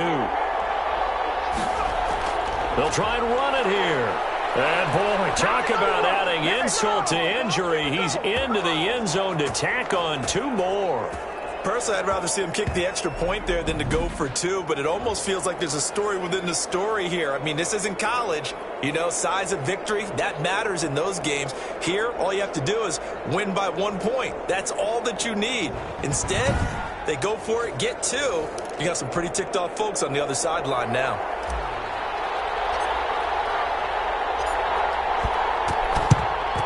And the Dolphins are going to recover.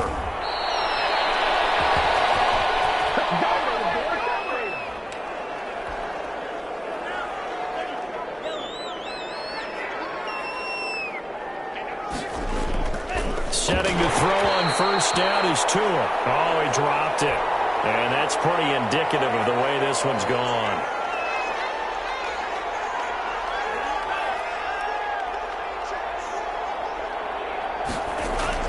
Tua once again here on 2nd and 10. Open man, it's Preston Williams. 9 yards, not quite enough, and they'll be left now with 3rd and 1.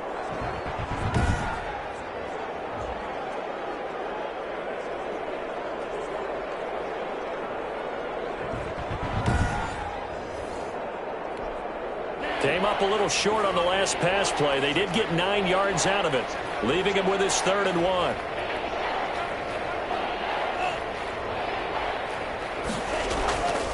Tua sets up to pass it. And it's a short one here, complete to his tight end. And he is going to have the Dolphins first down.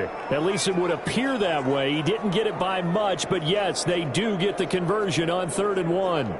Got to say, I was a little surprised to see him, Charles, come out in the shotgun on 3rd and less than a yard. Yeah, but the way the NFL is nowadays, we hardly ever see anyone really run for it on short yardage. So they're going to throw the football more times than not. That was a nice, easy rhythm throw right there, and they pick up the first down. From the 34 now, here's 1st and 10. And again, it's Tagovailoa. Oh, he dropped it. And that's pretty indicative of the way this one's gone. From the 34, they'll come to the line on 2nd and 10.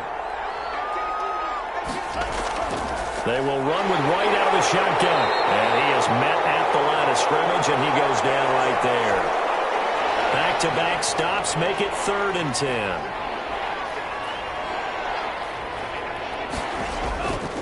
Going to the air, Tagovailoa. Pressure brought in, and the Falcons get there for the sack. And they weren't in zone coverage, they were in man, and each man did his job. And that looked like vintage, old-school coverage, didn't it? Man coverage reminded me of an old Raiders team. They had a Hall of Famer at one corner and a Defensive Player of the Year at the other, and they just locked people down. The Dolphins will send out the punter now as he's on to kick it away.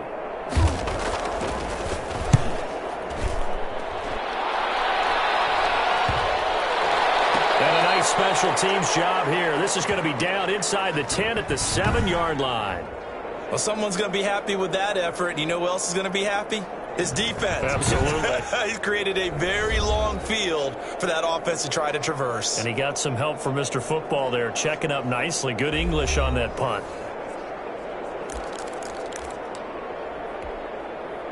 The Atlanta offense out there for their next drive. And they will simply, Charles, be looking to duplicate what they did last drive when they were able to push it in for 6. And they hope it'll be that easy, right? To be able to take it. And that's caught inside the 35.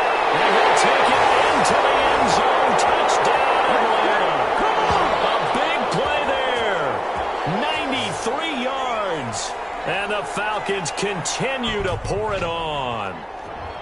So from back deep in their own territory, all the way into the end zone, you think they expected to score on that one? I'm not sure they expected to score, but they also showed that they're not averse to taking a little bit of a risk there, right? Taking a chance, because the normal call is take care of the football, run it, be safe. Instead, they put it in the air and took a gamble, and it paid off in a big way. That wasn't an analytics call. That wasn't a fantasy guy's call. That was like a video game call right there. It was a little bit of a video game call, but it worked.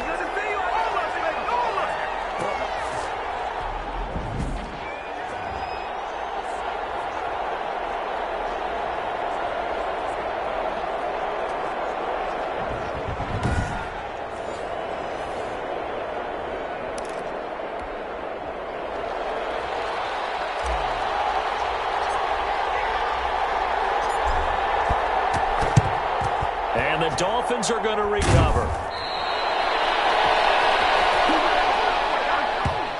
Big things today, baby. Big things today, y'all.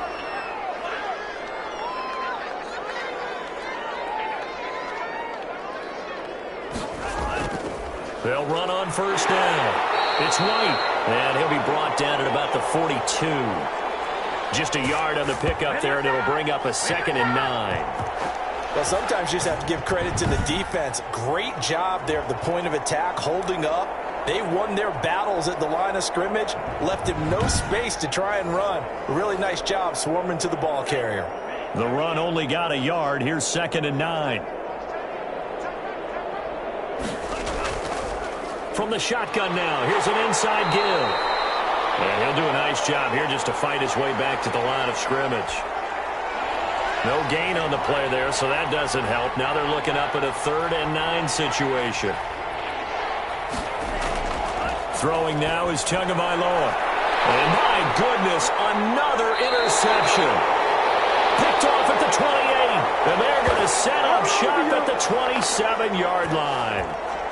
Just a little bit of a rough stretch. 6 interceptions now in these last 2 weeks combined. I know the easy thing is to go back to mechanics, footwork, things of that nature. I'm also wondering, is he getting fooled by what he's seeing on defense? Has the scouting report changed? Are they showing him things different than what he expected?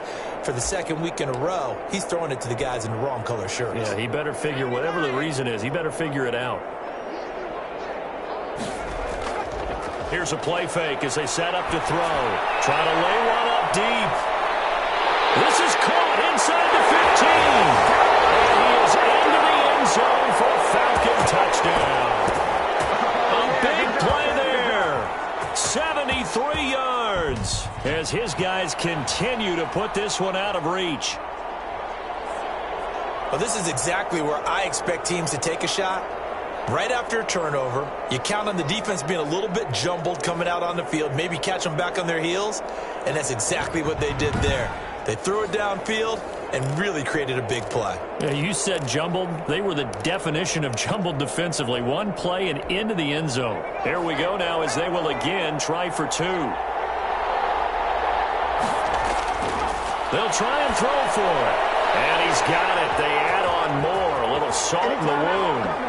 2-point conversion makes this lead even bigger. So they elect to pass there on the 2-point try. Sometimes could prove risky. There it worked out. Yeah, and I love how you bring up that it can prove risky, because if you get it intercepted and they return it, that's 2 points for the defense, but not on that play.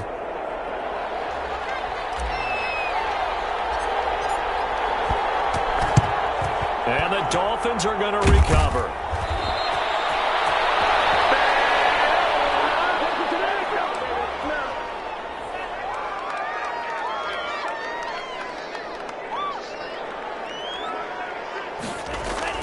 Trying to shake off the interception from the last drive. He'll look to throw. And throw right side complete to Parker.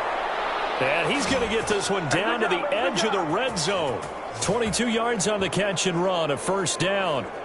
Well, maybe this offense has learned something from watching their counterparts work. I'm wondering if their coaching staff said, let's do what they've been doing the entire game, because that's worked well. This offense, they have not looked particularly good all game long, but a nice throw there for a good gain and a 1st down. Took till the second half, but finally a red zone opportunity here. 1st and 10 right at the 20.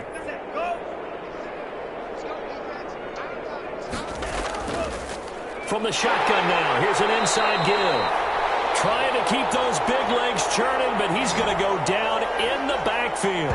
2 yards the loss, 2nd and 12. I see a shake of the head as he gets up, and you've got to imagine he's thinking, guys, you got to help me out.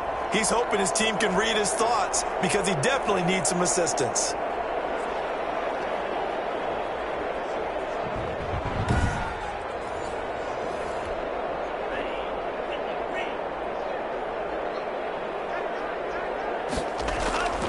Tagovailoa to throw on 2nd down here. And he drops it incomplete, and their struggles continue here.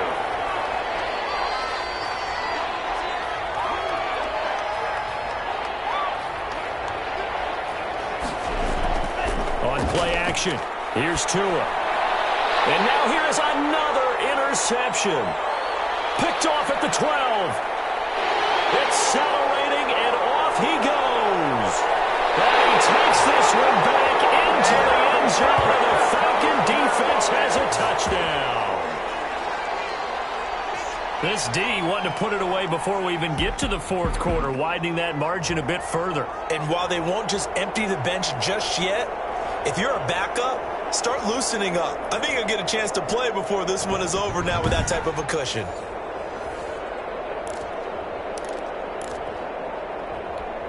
Now the Falcons will bring the offense back out, and they'll go for 2. They'll try and run it up the middle.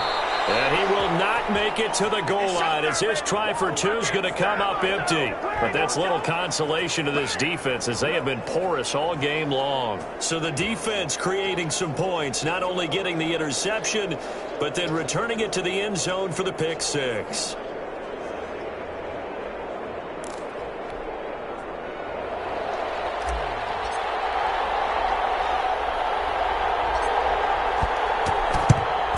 And the Dolphins are going to recover.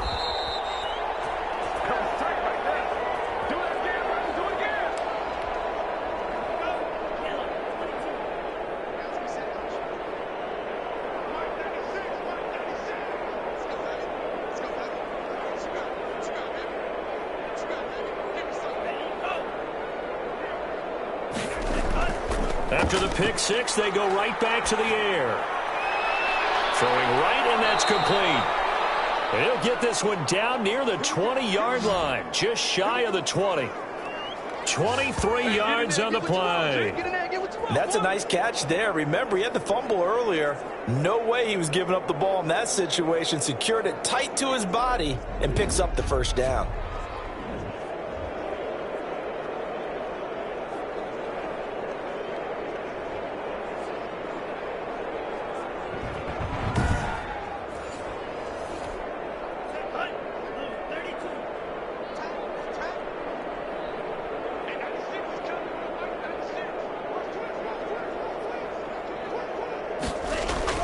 On 1st down, Tagovailoa. And that is incomplete. He couldn't hold on through the contact. Brings up 2nd down. From the 21, it's 2nd and 10. Here's White. 4 yards the gain, and it'll bring up a 3rd down. Well, if you're a football guy, that's a pretty run because everyone is in sync right there. Obviously, the guy carrying the ball, but how about the people up front? Leverage, athleticism, they created some nice space for him. Throwing is Tagovailoa on 3rd down here. And that's going to be incomplete. The coverage too good there. The contact popped the ball free, and it's 4th down. Well, the passing windows are just not there, and that's just another example of how great this defense has been all game long. And that's exactly what a top 10 defense can do. They can really change the game tempo and frustrate you as you try to execute offensively. Sanders' kick is good. And they'll get back 3, but this remains a large deficit.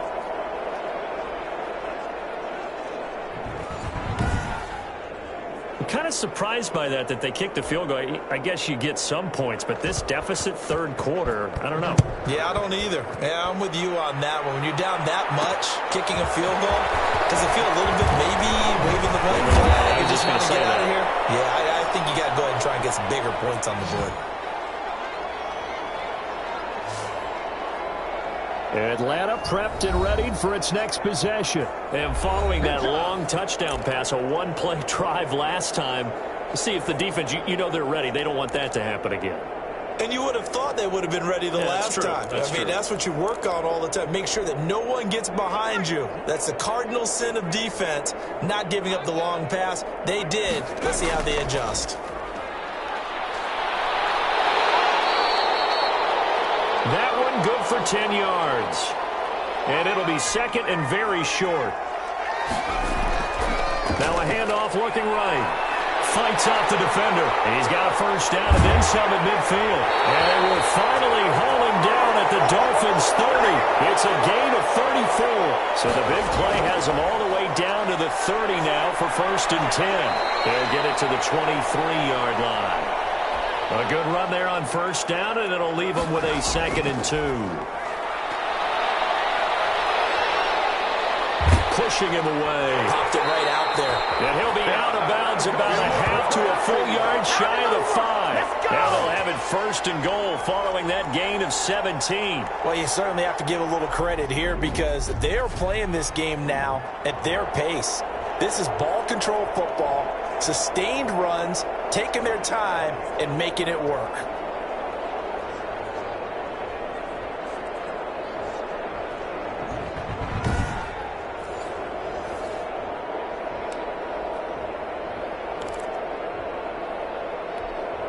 It looks like a jumbo set with 3 tight ends here for first and goal. Off the play fake, he'll look to throw. To the goal line, but it's incomplete. From the snap, he certainly looked like he knew where he wanted to go with the ball, but surprise, that guy was covered. So that took his attention elsewhere to no avail. And he is into the end zone for a Falcon touchdown. A great play there.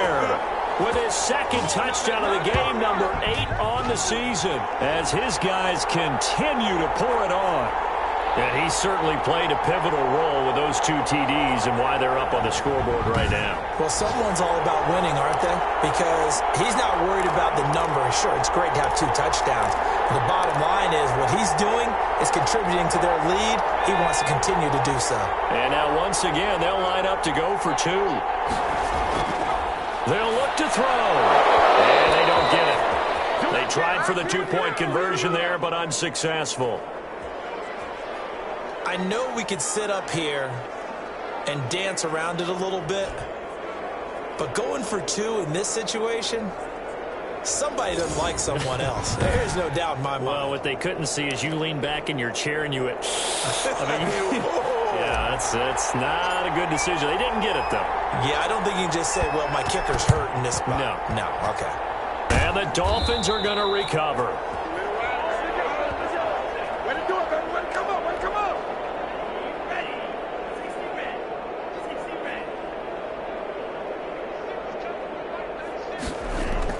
Here's Tagovailoa on first and 10. Quick hitter here, it's complete. They'll contain him to just 4, second down. I wouldn't be surprised to see the next step in utilizing this position is to actually utilize more of a scat back in this spot, because we saw the catch there, right? He made it, but he's a bigger, stronger guy, maybe not quite as elusive as maybe someone else you would put there. Yeah, didn't get the big yardage there. You might have a smaller back. And that'll be incomplete. Took a pretty good shot as he tried to pull that one in. Couldn't hang on, third down. Tagovailoa working out of the gun. And the throw there going to be incomplete. We saw this a lot in the first half, and it continues. These receivers just not able to get much separation. So that means they have to win the 50-50 balls. They've got to go up with the defender and find a way to start coming down with them. And this time, contact and another incomplete pass. The Dolphins will send out the punter now as he's on here to punt it away.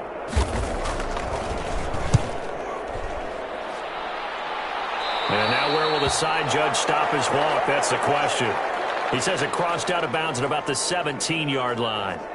Here comes the Atlanta offense now ready to take over here.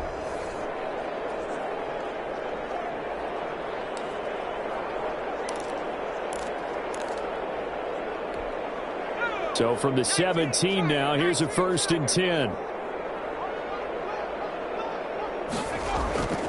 Now they try the right side here. He's got a 1st down and more past the 30. And out of bounds on the other side of midfield at the 45. 38 yards on the scamper there. Well, when you're able to break a run against a cover 2 or a 2-deep zone, safeties are back a little ways. What you're counting on is the guys taking care of business up front and then maybe climbing to the second level, that offensive lineman or tight end getting up to the second level and able to block the safety in order to create a big run. Now making those linemen work with a couple of blocks. They look good doing it there. So the big play moves them all the way across midfield. It's 1st and 10 from the 45. Now a handoff looking right. And he's going to be met at about the 43. 2 yards on the pickup there. It'll be 2nd and 8. Now they try the right side here. They find some open field here.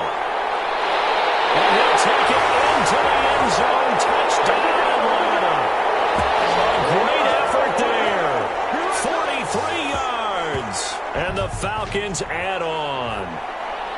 Well, that's a good-looking rookie right there. I love how he let the play set up and then showed that explosiveness that I saw on tape in college. Remember I showed you the clip of what he was doing and setting up blocks, and then he would just go?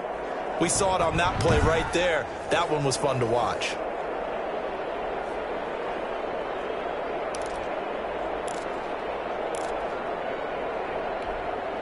So the Falcons again going for the 2-point conversion.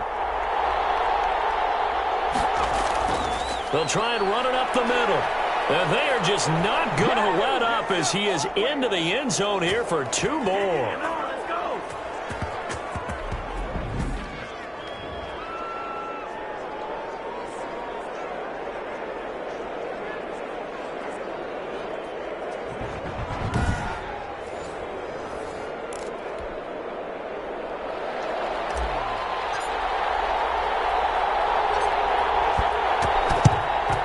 Dolphins are going to recover. Let's go, man. Let's go. Let's go. You do a little work with me, baby.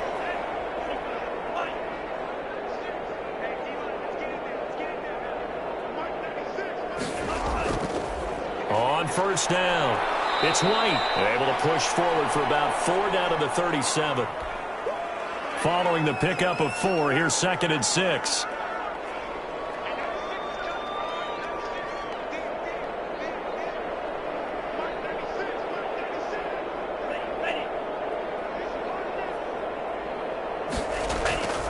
Here's Tua.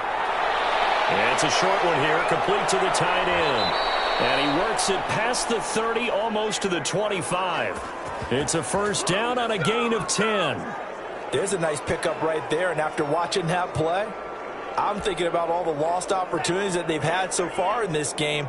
But right now, just focus on continuing to move the ball the way they did on the last play.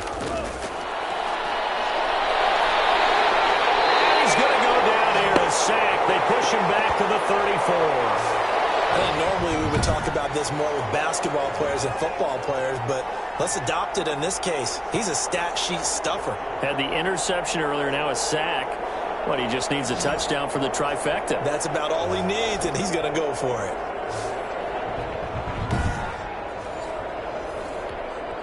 So that complicates things a bit here. 18 yards to go now on 2nd down. Incomplete. He's maybe lucky it wasn't a fumble as he got hit as he threw it. An incomplete pass on that last play, and that means they'll need to come up with something here on 3rd down. Now a shotgun snap as they'll look to throw. And he's got his favorite target yet again. It's complete. 2 yards is all they'll get on the completion. It's 4th down. He wasn't the primary target, but I think it was almost like a check down situation, wasn't it? Yeah, hoping he can break some tackles, a big tight end, but he couldn't do it. Yeah, get it to that big frame and hope he can scatter some bodies, unable to get it done.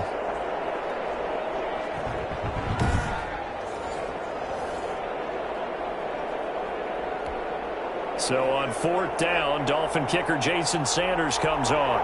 It'll be a 49-yard attempt from the left hash.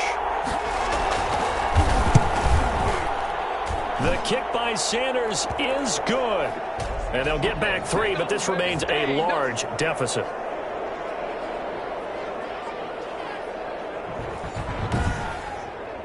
So his third field goal of the ball game brings him a bit closer, but there's no question they need to start turning some of these threes into sixes. And 7s and probably even 8s. You know, as a kicker, you just head out when you're called upon, so he's done his job. It's the rest of the offense that needs to get it in gear. He's got the lane, and there he goes. That's what it is, baby. That's what it is. 50. Still going inside the 30. And they are not going to catch him. He's in. That was a special return, and it happened because he's a special returner. He has to have that approval from his special teams coach's head coach to bring it out of the end zone. But let's be honest, a lot of times when they bring it out of the end zone like he did there, they don't have approval. I mean, I think a lot of times they do, but correct me if I'm wrong. Sometimes it's just a guy getting a feel, right? You're exactly right. What's the old adage? Sometimes you just have to know when to break the rules, and if you do, you're taking on some responsibility, but he was happy to do so there.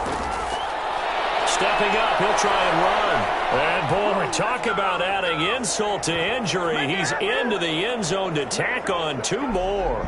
And a little quarterback draw option works to perfection for him. Yeah, it's hard to account for the quarterback in most situations on defense, and that's why the quarterback draw is so successful.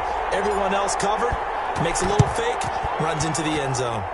And the Dolphins are going to recover.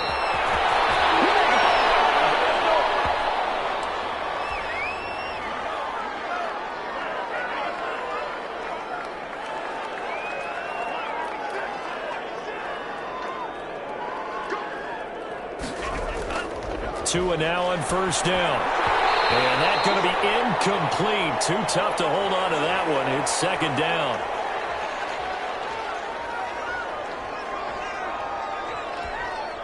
Atlanta, Georgia's the spot, and glad to have you along for the ride. Third quarter action, 2nd and 10. And my goodness, another interception. Picked off near the 32. And they are going to set up shop at the 32-yard line. Yet another interception, and I just had to double-check my math. But it is now 8 between last week and this week. Well, I just used a calculator. I didn't worry about double-checking it. But the thing that always throws me when you see quarterbacks in this type of a bad spot, they're trying to figure out what they can do to change it, and sometimes they try too hard, and they never get out of it. And that's where he is right now. He's just locked in a really bad way. Now a handoff looking right. And able to use his blockers to get this up over the 40. Just what you want on a first down run. Call it 8 yards. And it's 2nd and 2. Now they try the right side here. And he'll push this forward only to about the 42-yard line. Only a yard on the pickup there, and it'll bring up a 3rd down. Back now in Atlanta. And this is a blowout so far as we get set for the 4th quarter. A very one-sided affair.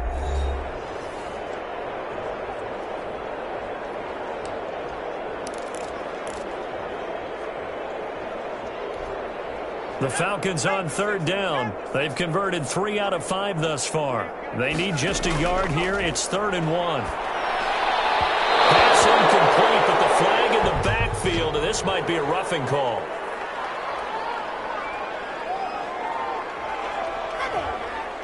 They're down here in the 4th, and that personal foul penalty is not going to help. No, in these types of situations, players will tell you that's extra intensity. From where we sit, it's actually frustration. Not a good play. He's going to let this go. Back of the end zone. And that is caught. But the back judge right there to say incomplete.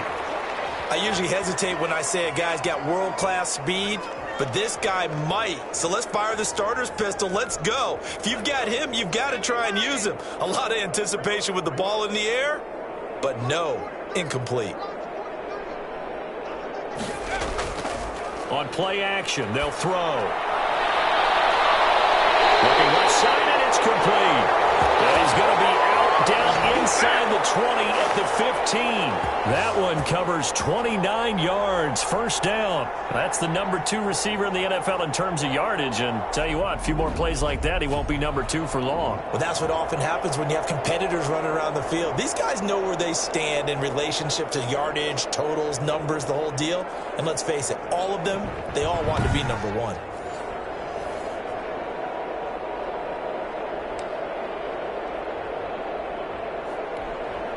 Line of scrimmage, the 15. It's 1st and 10.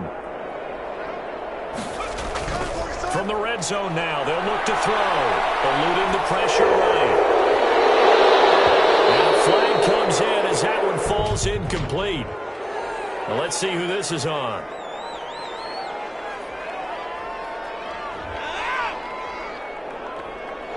So he was past the line of scrimmage when he threw it. And as they say, that's a no-no. Got to be able to understand where you are on the field and not cross the line before throwing the ball downfield. So the illegal forward pass also costs him a down, and now it's 2nd and long.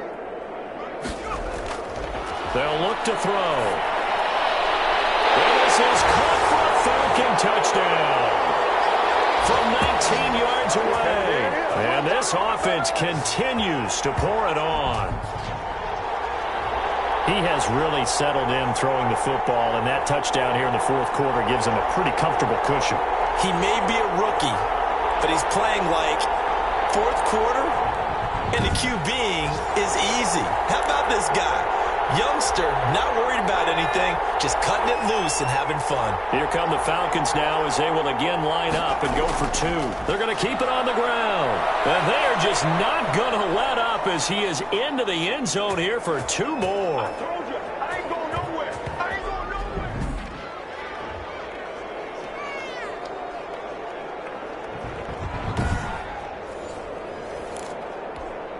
Ooh, a little cruel here. They're going to go for the onside kick up big.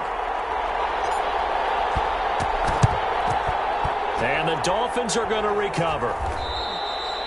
Well, 4th quarter, they felt like they needed the football back. Unfortunately, they couldn't get it. And I know we brought analytics into the game, and someone has said here that the data says that when a team's expecting an onside kick, 80% of the time, the team expecting it, they do actually recover the ball, which is what we saw here. I just wonder if that number is much more of a anecdotal type of a number. Kind of like when the coaches tell us, well, when you score on special teams, 93% of the time you win the game. I'm still waiting to see that number is empirical. Trying to shake off the interception. He'll look to throw. And nearly another interception. They've been around the ball all game.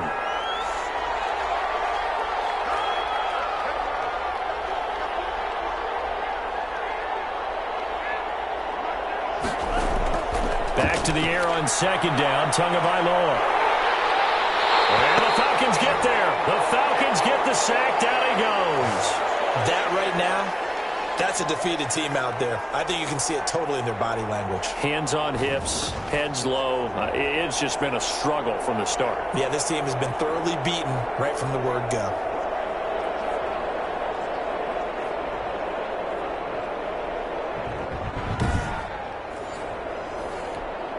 So now after the sack, Tua and the Dolphins staring at a 3rd and long.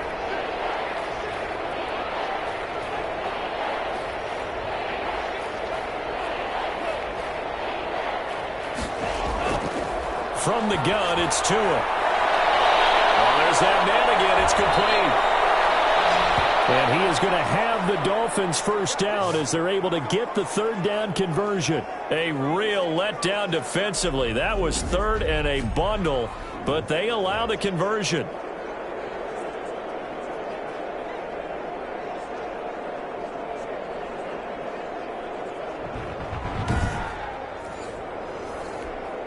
From Falcon territory now, here's 1st and 10, down at the 33.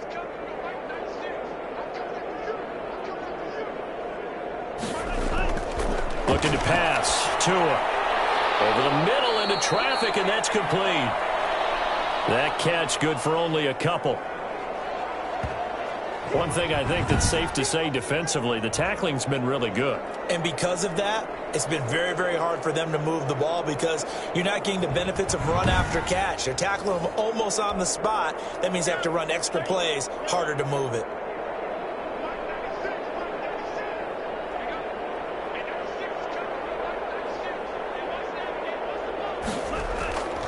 Tua wants to throw it on second down, and that is incomplete. A lot of force bearing down on him there. He could not hang on. It's third down. They got to get to the 23 here on third.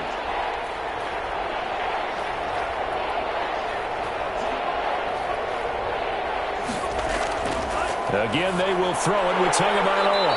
And he comes back with one complete. And they will rally and stop him short of the first down. They get him to the ground at the 26. They didn't get the first down, but I have to say I do like the call. I like what they were trying to do. Try and hit your receiver on the run and see if he can pick it up, keep it on his feet, get a little rack yardage. Yeah, but a nice job defensively to get to him and keep him short of the first.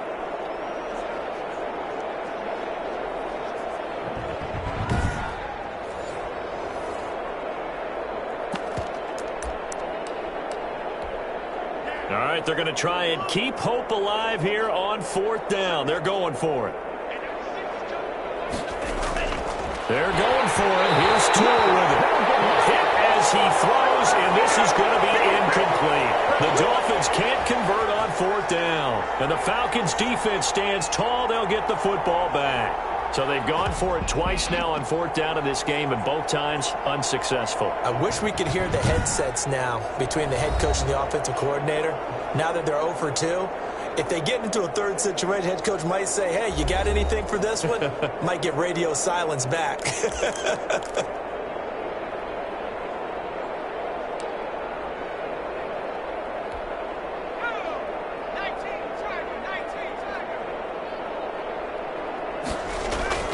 The play-action fake. They'll look to throw. Looking deep downfield.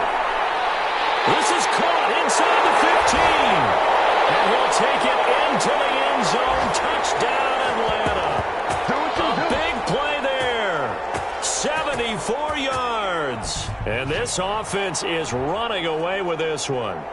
Even though they've got this big advantage, Charles, they are not taking their foot off the gas pedal right now. Well, I think what we're seeing is the result of all their great preparation and great practice time during the week.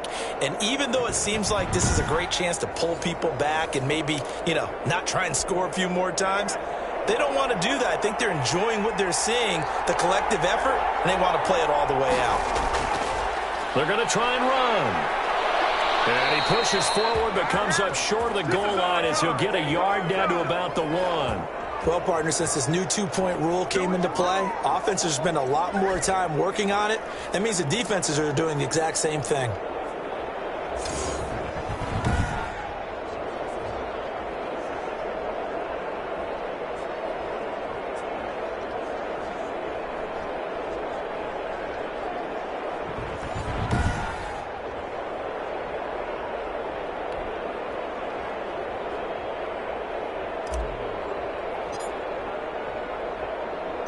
The kickoff team on the field now as they will send this one away. Fielded a couple yards into the end zone. And he's only going to make it to the 13-yard line and no further. In this position, trying to get back into the game, teams are looking for a spark from their special teams. That's not what they got, though. They got a setback, and they have a long field to cover if they want to try and put points on the board. The first play of the drive there is incomplete. That incompletion is not a surprise with the way that this one has gone, and the frustration, the body language is evident everywhere. This team, they've really been put through the ringer in this one. An incomplete pass on first down. That leads to a 2nd and 10.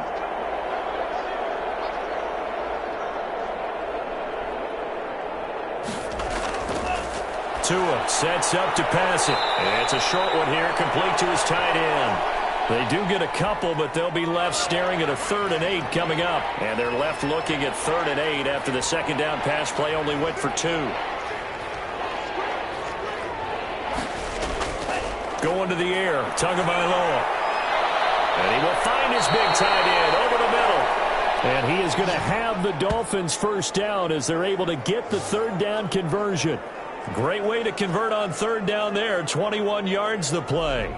And passing yardage-wise, now up over 350 in this game. Pretty nice performance. Definitely that, which usually means you're putting a lot of pressure on guys trying to cover. If you're a defensive back and they put over 350 yards on you, you've had a long day. The key to everything, if you're doing it without throwing interceptions or turning the ball over.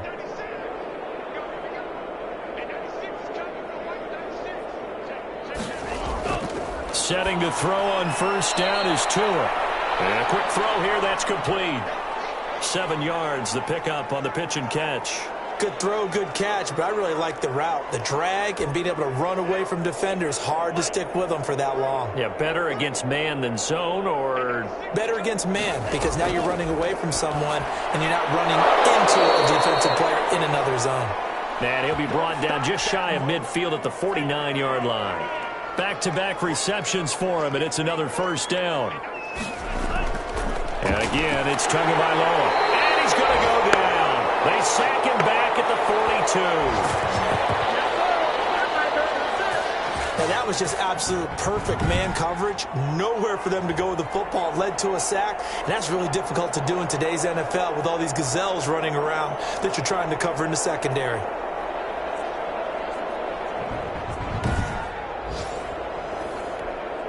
Don't need it all back at once, but you figure they're going to need something here. 17 yards to go on second down. Now here's a throw right side taken in by his tight end. It's a pickup of 12, and that'll set up a third down. And that was yardage that they needed there after the sack on first down. They didn't get all of it back, but now they look at third down as a manageable situation, one that they have a much better chance of picking up. Play number 7 now coming up on the drive. 3rd and 5.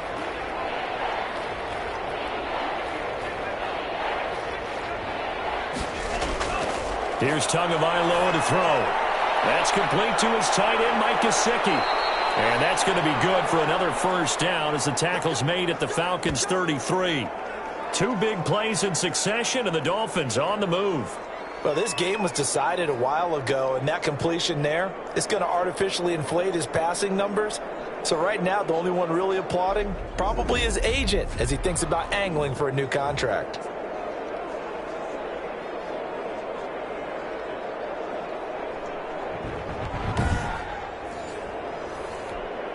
So they'll come up 1st and 10 now from the 33. Tua going to throw. Pressure brought in, and the Falcons get there for the sack. You know, on these types of plays, we're always looking to assess blame. Okay, where did it break down? Sometimes it's just a great play.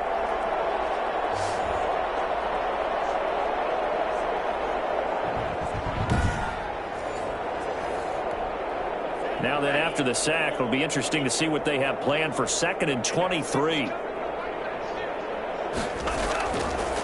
Now Tua. And he drops it incomplete. And their struggles continue here. Now defensively, you look at the numbers. Another incomplete pass that we just saw. And they're under 200 yards passing for the game. So they've done their job on that side of the ball. Yeah, recently I was actually working a game where a quarterback had a streak of 5 straight games without a 200-yard game. And that was a big talk, both in his town and amongst his team. How do we get the passing game going? So big credit to them, holding them under 200 today. It'll be a gain of 8, but it'll also lead to a 4th down. Well, that's always a good place to throw it just because he's one of the biggest targets not only on this team but in the National Football League. And you and I both know the quarterbacks love these large-bodied tight ends, and why not?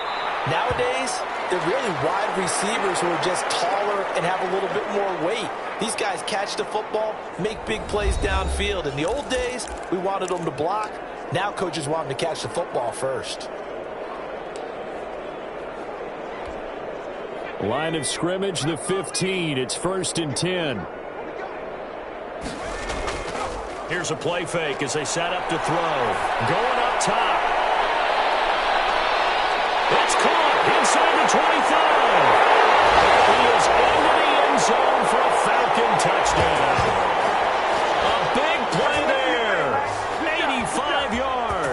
And the Falcons continue to pour it on. You having fun with this one, partner? I am. I mean, he's been fun to watch under center. We always talk about, getting to the next level, right? When we see people get into the zone, this guy's in the master class right now. What a performance he's putting on, just carving them up. 4 touchdown passes. Carving him up is right. Seems like everything he throws is going to be a completion and going in the end zone. Here we go now as they will again try for 2. They'll try and run it here. And, boy, talk about adding insult to injury. He's into the end zone to tack on 2 more. Let's go.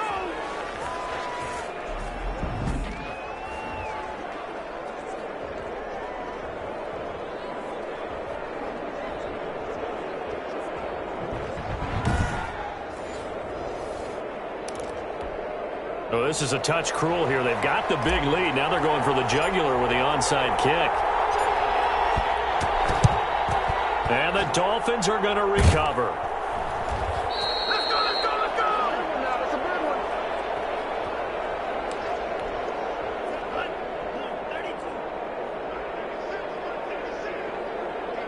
Let's get off the field, D. Tua now on first down. And the pressure gets there, and Tua is going to be taken down. Well, that play was the very definition of fast, quick, and in a hurry. Suddenly, he was there. In a blink of an eye, that happened fast and a big sack.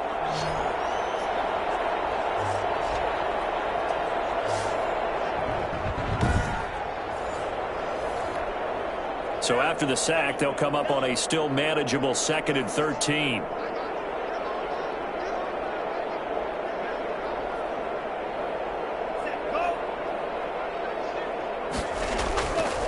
Throwing now is Tagovailoa. Under pressure again, and down he goes again. So when you have good field position to start a drive and you give up back-to-back sacks, that can be demoralizing for a team.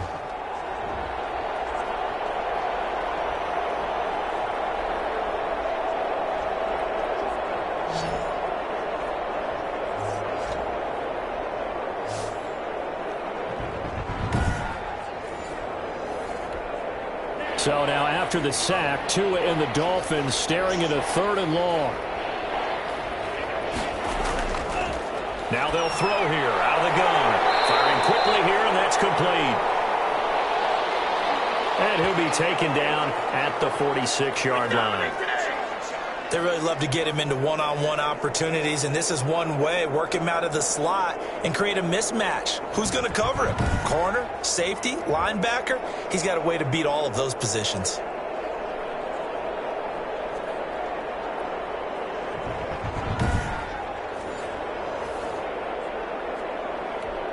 The Dolphins will send out the punter now as he'll come on to kick this one away. And he'll get off a fairly short kick here as this is toward the sideline. And no return here. Where will they spot it? They say just outside the 20-yard line. Atlanta now coming out on the field. And they look to finish strong in this 4th quarter. And this is a unit that certainly has turned things around from a week ago. Just a much more productive all-around ball game.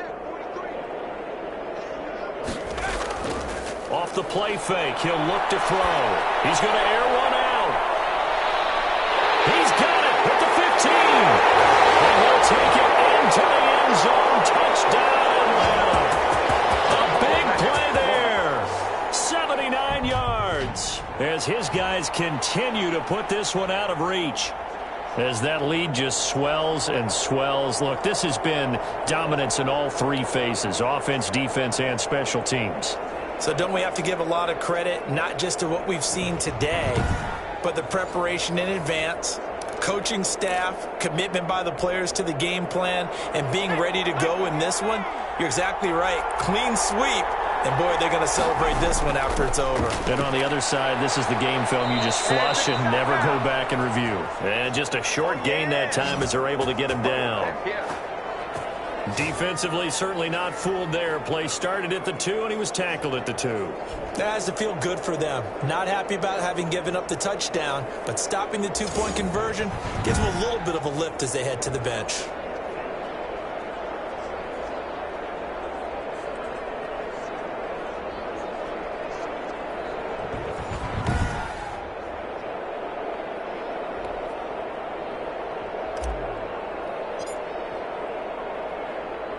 The kickoff unit is out on the field, and they will send this one away. That'll be taken about a yard deep. And deep in his own territory. He coughs up the football. And this is going to be brought back. It's a scoop and score for the Falcon TD. So another score there, and often you talk about the three phases of the game. Defense, offense, special teams. It's been a clean sweep in this one, hasn't it? It certainly has. They've been pretty dominant throughout this game. And privately, the head coach will add a fourth phase. That's the coaching. And he'll tell the ownership that as he tries to negotiate a new contract off of this win. Yeah, they are looking strong here in the fourth quarter. Now the try here for the extra point.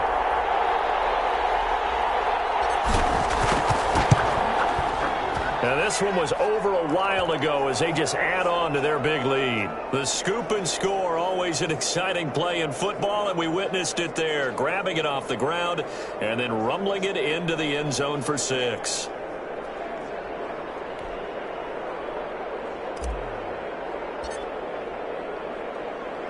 So here's the kickoff now as they'll get it again following that fumble return for a score.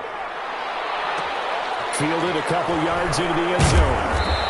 And not a good return here at all as they'll be forced to start at the 12-yard line. In this position, trying to get back into the game, teams are looking for a spark from their special teams.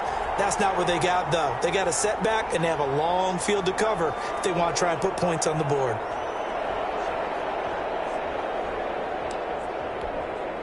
Tagovailoa and the Dolphins come up 1st and 10 at their own 12-yard line. He'll set up to throw from the gun. And this will be incomplete. Physical play on the football there, and it's 2nd down. Well, it just seems like all game long there hasn't been a lot of sync quarterback to wide receiver on this side of the football. They haven't been on the same page, quarterback and receivers. Heck, they haven't been on the same grease board when you draw plays up. They haven't been on the same Surface tablet that you look at on the sidelines. Nothing's worked for them. They've got to find a way to start matching each other's movements. And he drops it incomplete, and their struggles continue here.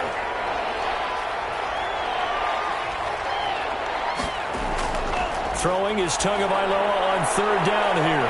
He's going to hit his man out of the backfield, complete. And he's going to come up well short as they rally up to stop him at about the 16. He did his best to just get 4 out of that, but not enough. And now 4th down. Well, offensively, that's the mismatch that you want. You want to force a linebacker to try and cover your back out of the backfield, out in some open space. But linebackers nowadays, they run like backs, and they take a lot of pride in covering. What a nice play he made there in the open field. The Dolphins will send out the punter now, standing just outside his own goal line. Taken right around the 44.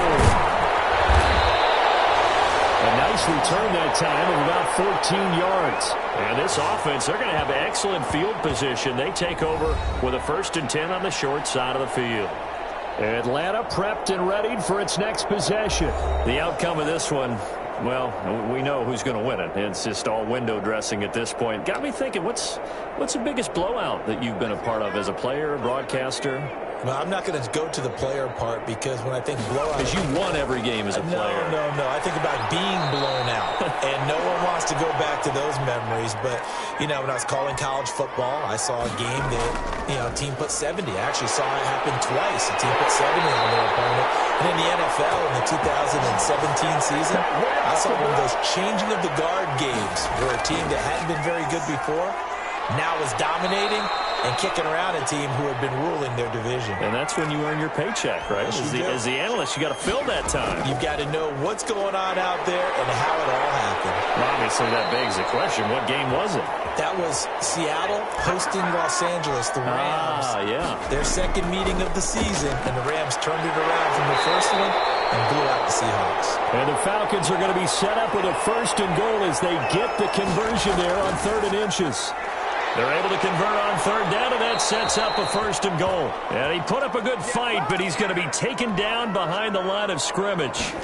It'll be a loss of 1, and that'll bring up a 2nd and goal. And he maneuvers his way down to the 3-yard line. 3rd and goal as they look to pour some more salt in the wound. And he pushed forward, but I don't think it's enough. He's going to be about a yard short. The offense is staying out there. Here we go on 4th and goal from the 1. It is incomplete. They're turned away on 4th and goal. And the Dolphins celebrate their goal line stand. So they were really trying to put the nail in the coffin there already with this lead here in the 4th, but they didn't get it. Guaranteed it's not going to be a fun handshake in the postgame, right? You just know that there's going to be some bad blood there. And I know if we go to the postgame press conferences, the winning coach, you know what he's going to say, why he did it? We need the points, okay? Because you never know at the end of the year if points are going to come into the tiebreaker if we're trying to get into the playoffs. That's always the standard justification. And nearly intercepted. That would have been a hat trick, his 3rd pick of the game. Instead, 2nd down. And they're not able to hook up there. Incomplete. They have to like what they've done defensively here at the outset of this drive. They forced a couple of incomplete passes, bring up a 3rd and 10. Don't be surprised to bring a little pressure on this snap. And he's not going to get anywhere close to the marker as he'll stop him well short of the yellow line. 4 yards on the pickup there, but it's going to take him to 4th down. We often talk of situational football. Let's just call it team football. The defense did their job, got off the field, brought the punting situation, so they're turning the ball back over to their offense. You think those guys will get along very well right now? Of course they will. Defense helped the offense. Now it's their turn to take it downfield. The Dolphins will send out the punter now as he's on to kick it away. And he'll just punch it out of there, and it's not a great kick. Taking on the midfield logo.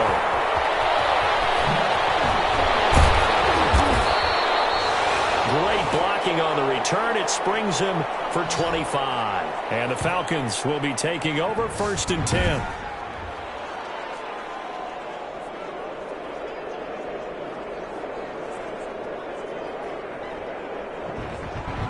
Here comes the Atlanta offense now ready to take over here.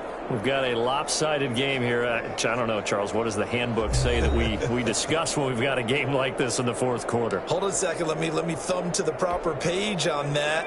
Know what it says? What? Let's discuss how we got here. This is a dominant performance, where they took control of this game, how they've managed to keep control of this game, and then we go ahead and think about how we're going to leave here and get to the airport. In a lopsided blowout, the roads are usually open. That catch good for only a couple. Ball at the 23, 2nd and 8.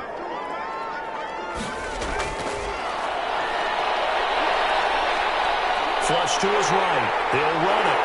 And down inside the 15 he goes.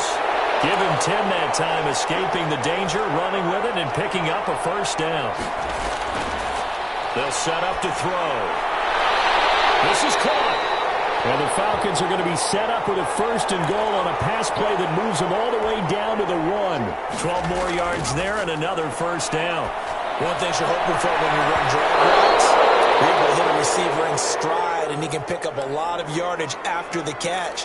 But in this situation, the defense was effective, able to stop him before he could get a good head of steam going. Another shot from the 1 on 2nd and goal. Flushed out right. And they are going to score again. Yet another touchdown as they just add to their totals. They seemingly just continue to score at will. And as great as it's been for the offense, you got to feel for that defense down there. I love how you use the word will, because both teams came into the game with the will to win. But one team has obviously imposed its will on the other and broken them. Because what we're seeing right now, wow, that's a defense that's in tatters after what they faced in this ballgame. And now once again, they'll line up to go for 2.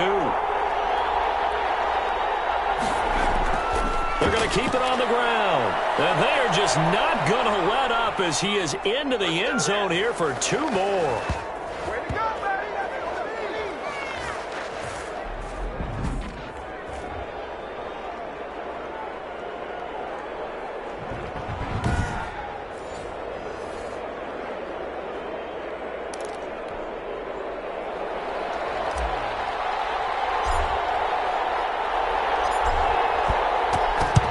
And the Dolphins are going to recover. And now the ball's out. Fumble near midfield. And the Falcons grab it. And his guys will set up shop at midfield at the 50-yard line.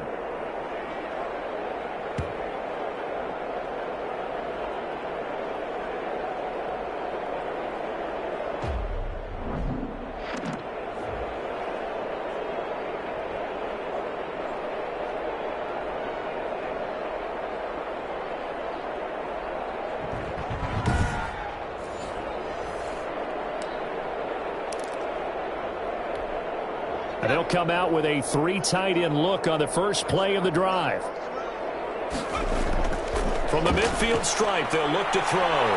He's going to launch this thing way downfield. It's going to be caught. And he just falls short down at the 1-yard line. A big-time play there for the Falcons.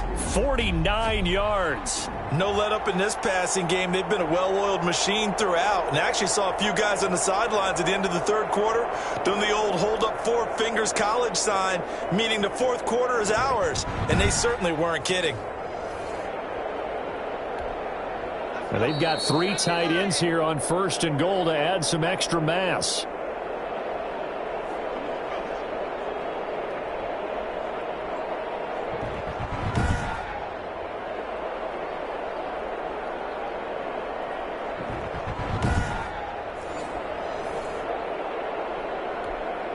So it's Falcon football as we welcome you back. They've got it 1st and goal in a game that appears to have already been decided. And give him another 6. It's caught for a touchdown, and the blowout continues. Well, they just continue to roll. And, Charles, for you and I, we want the close games, but for them, it has to be so nice to enjoy this big cushion. I can't remember the last time we saw them play this loose and have this much fun. I think they'd love to be able to capture this game, carry it with them from week to week, and be able to execute like this in all the rest of their games. So the Falcons, again, going for the 2-point conversion. They're going to try and run. And, boy, talk about adding insult to injury. He's into the end zone to tack on 2 more.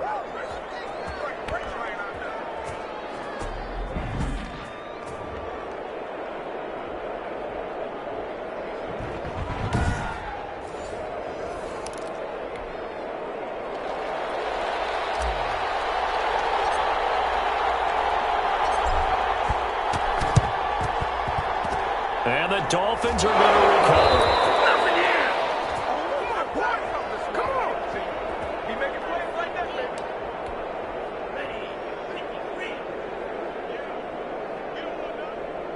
And 96 is coming from like 96. Here we go, D. All day, defense, all day. On 1st down, Tagovailoa. And it's a short one here, complete to the tight end. And he gets it down to the 32.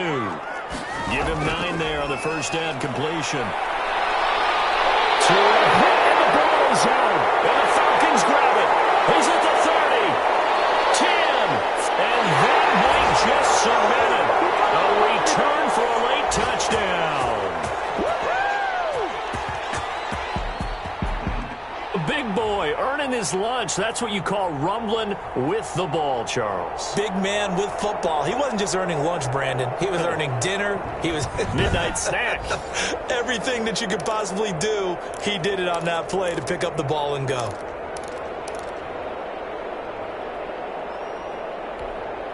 The defense more than did its job. Now the offense is summoned onto the field as they'll go for 2. They'll try and throw for it. Escaping the pressure right. Eluding the pressure right. And they are just not going to let up as he is into the end zone here for 2 more. So a big play there. Not only the fumble return for the touchdown, then they get the 2-point try. And, you know, for the defense, though, they were just over there sitting on the field. They had to rush out to try to defend that. You know, it's funny. They actually practice situations that they call sudden change when the team turns it over. I guarantee you no one practices a fumble return for a touchdown like that, and now someone goes for 2. Really good strategy by them putting them in that situation.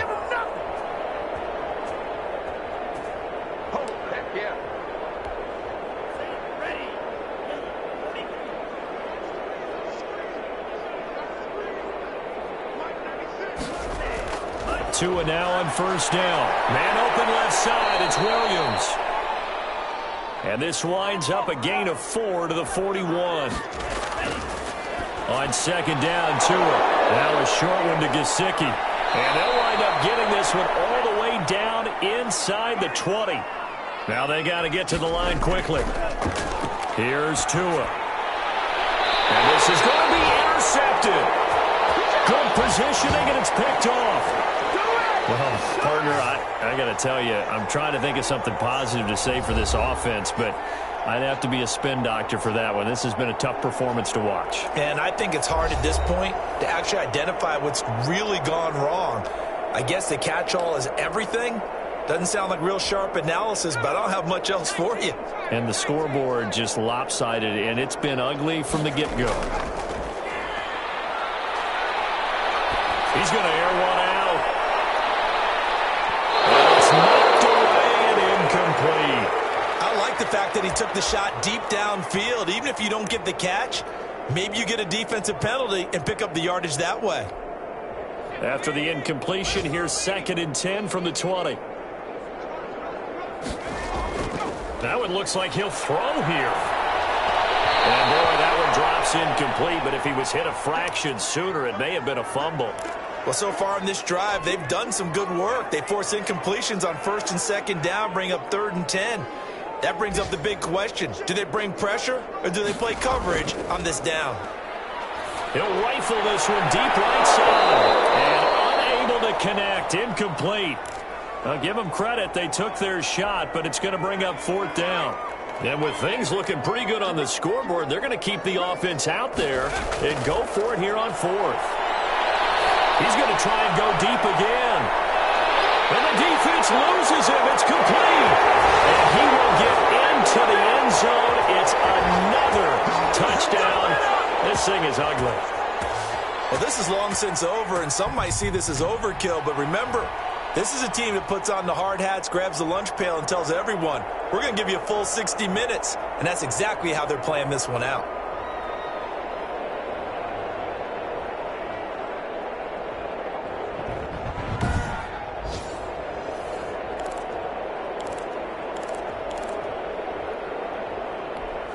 Here come the Falcons now as they will again line up and go for 2. They'll try and run it here. And boy, talk about adding insult to injury. He's into the end zone to tack on 2 more.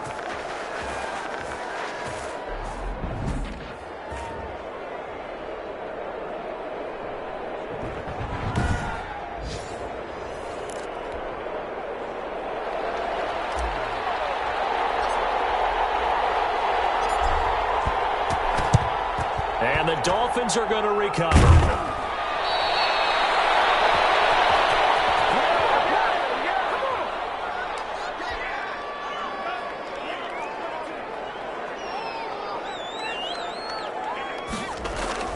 They go back to the air here after the INT on the last drive. He gets this one complete to Bowden.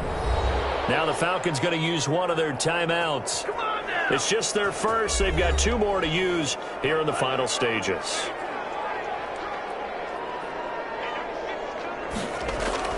From the gun, it's Tua. And the pressure will get to him. He goes down. Now there is a flag on the play, but this looks like holding on the offense. So they will take the sack instead of the penalty. And it takes another down off the series. But the biggest one of all, do you want to tell the guy who just got the sack that it no longer counts? No. No, not at all. He's going to let it fly. And now here is another interception. Picked off at the 13. And that will write a finish to this ball game. Well, Charles, it's one thing to win. It's another thing to win and put up the amount of points that they did.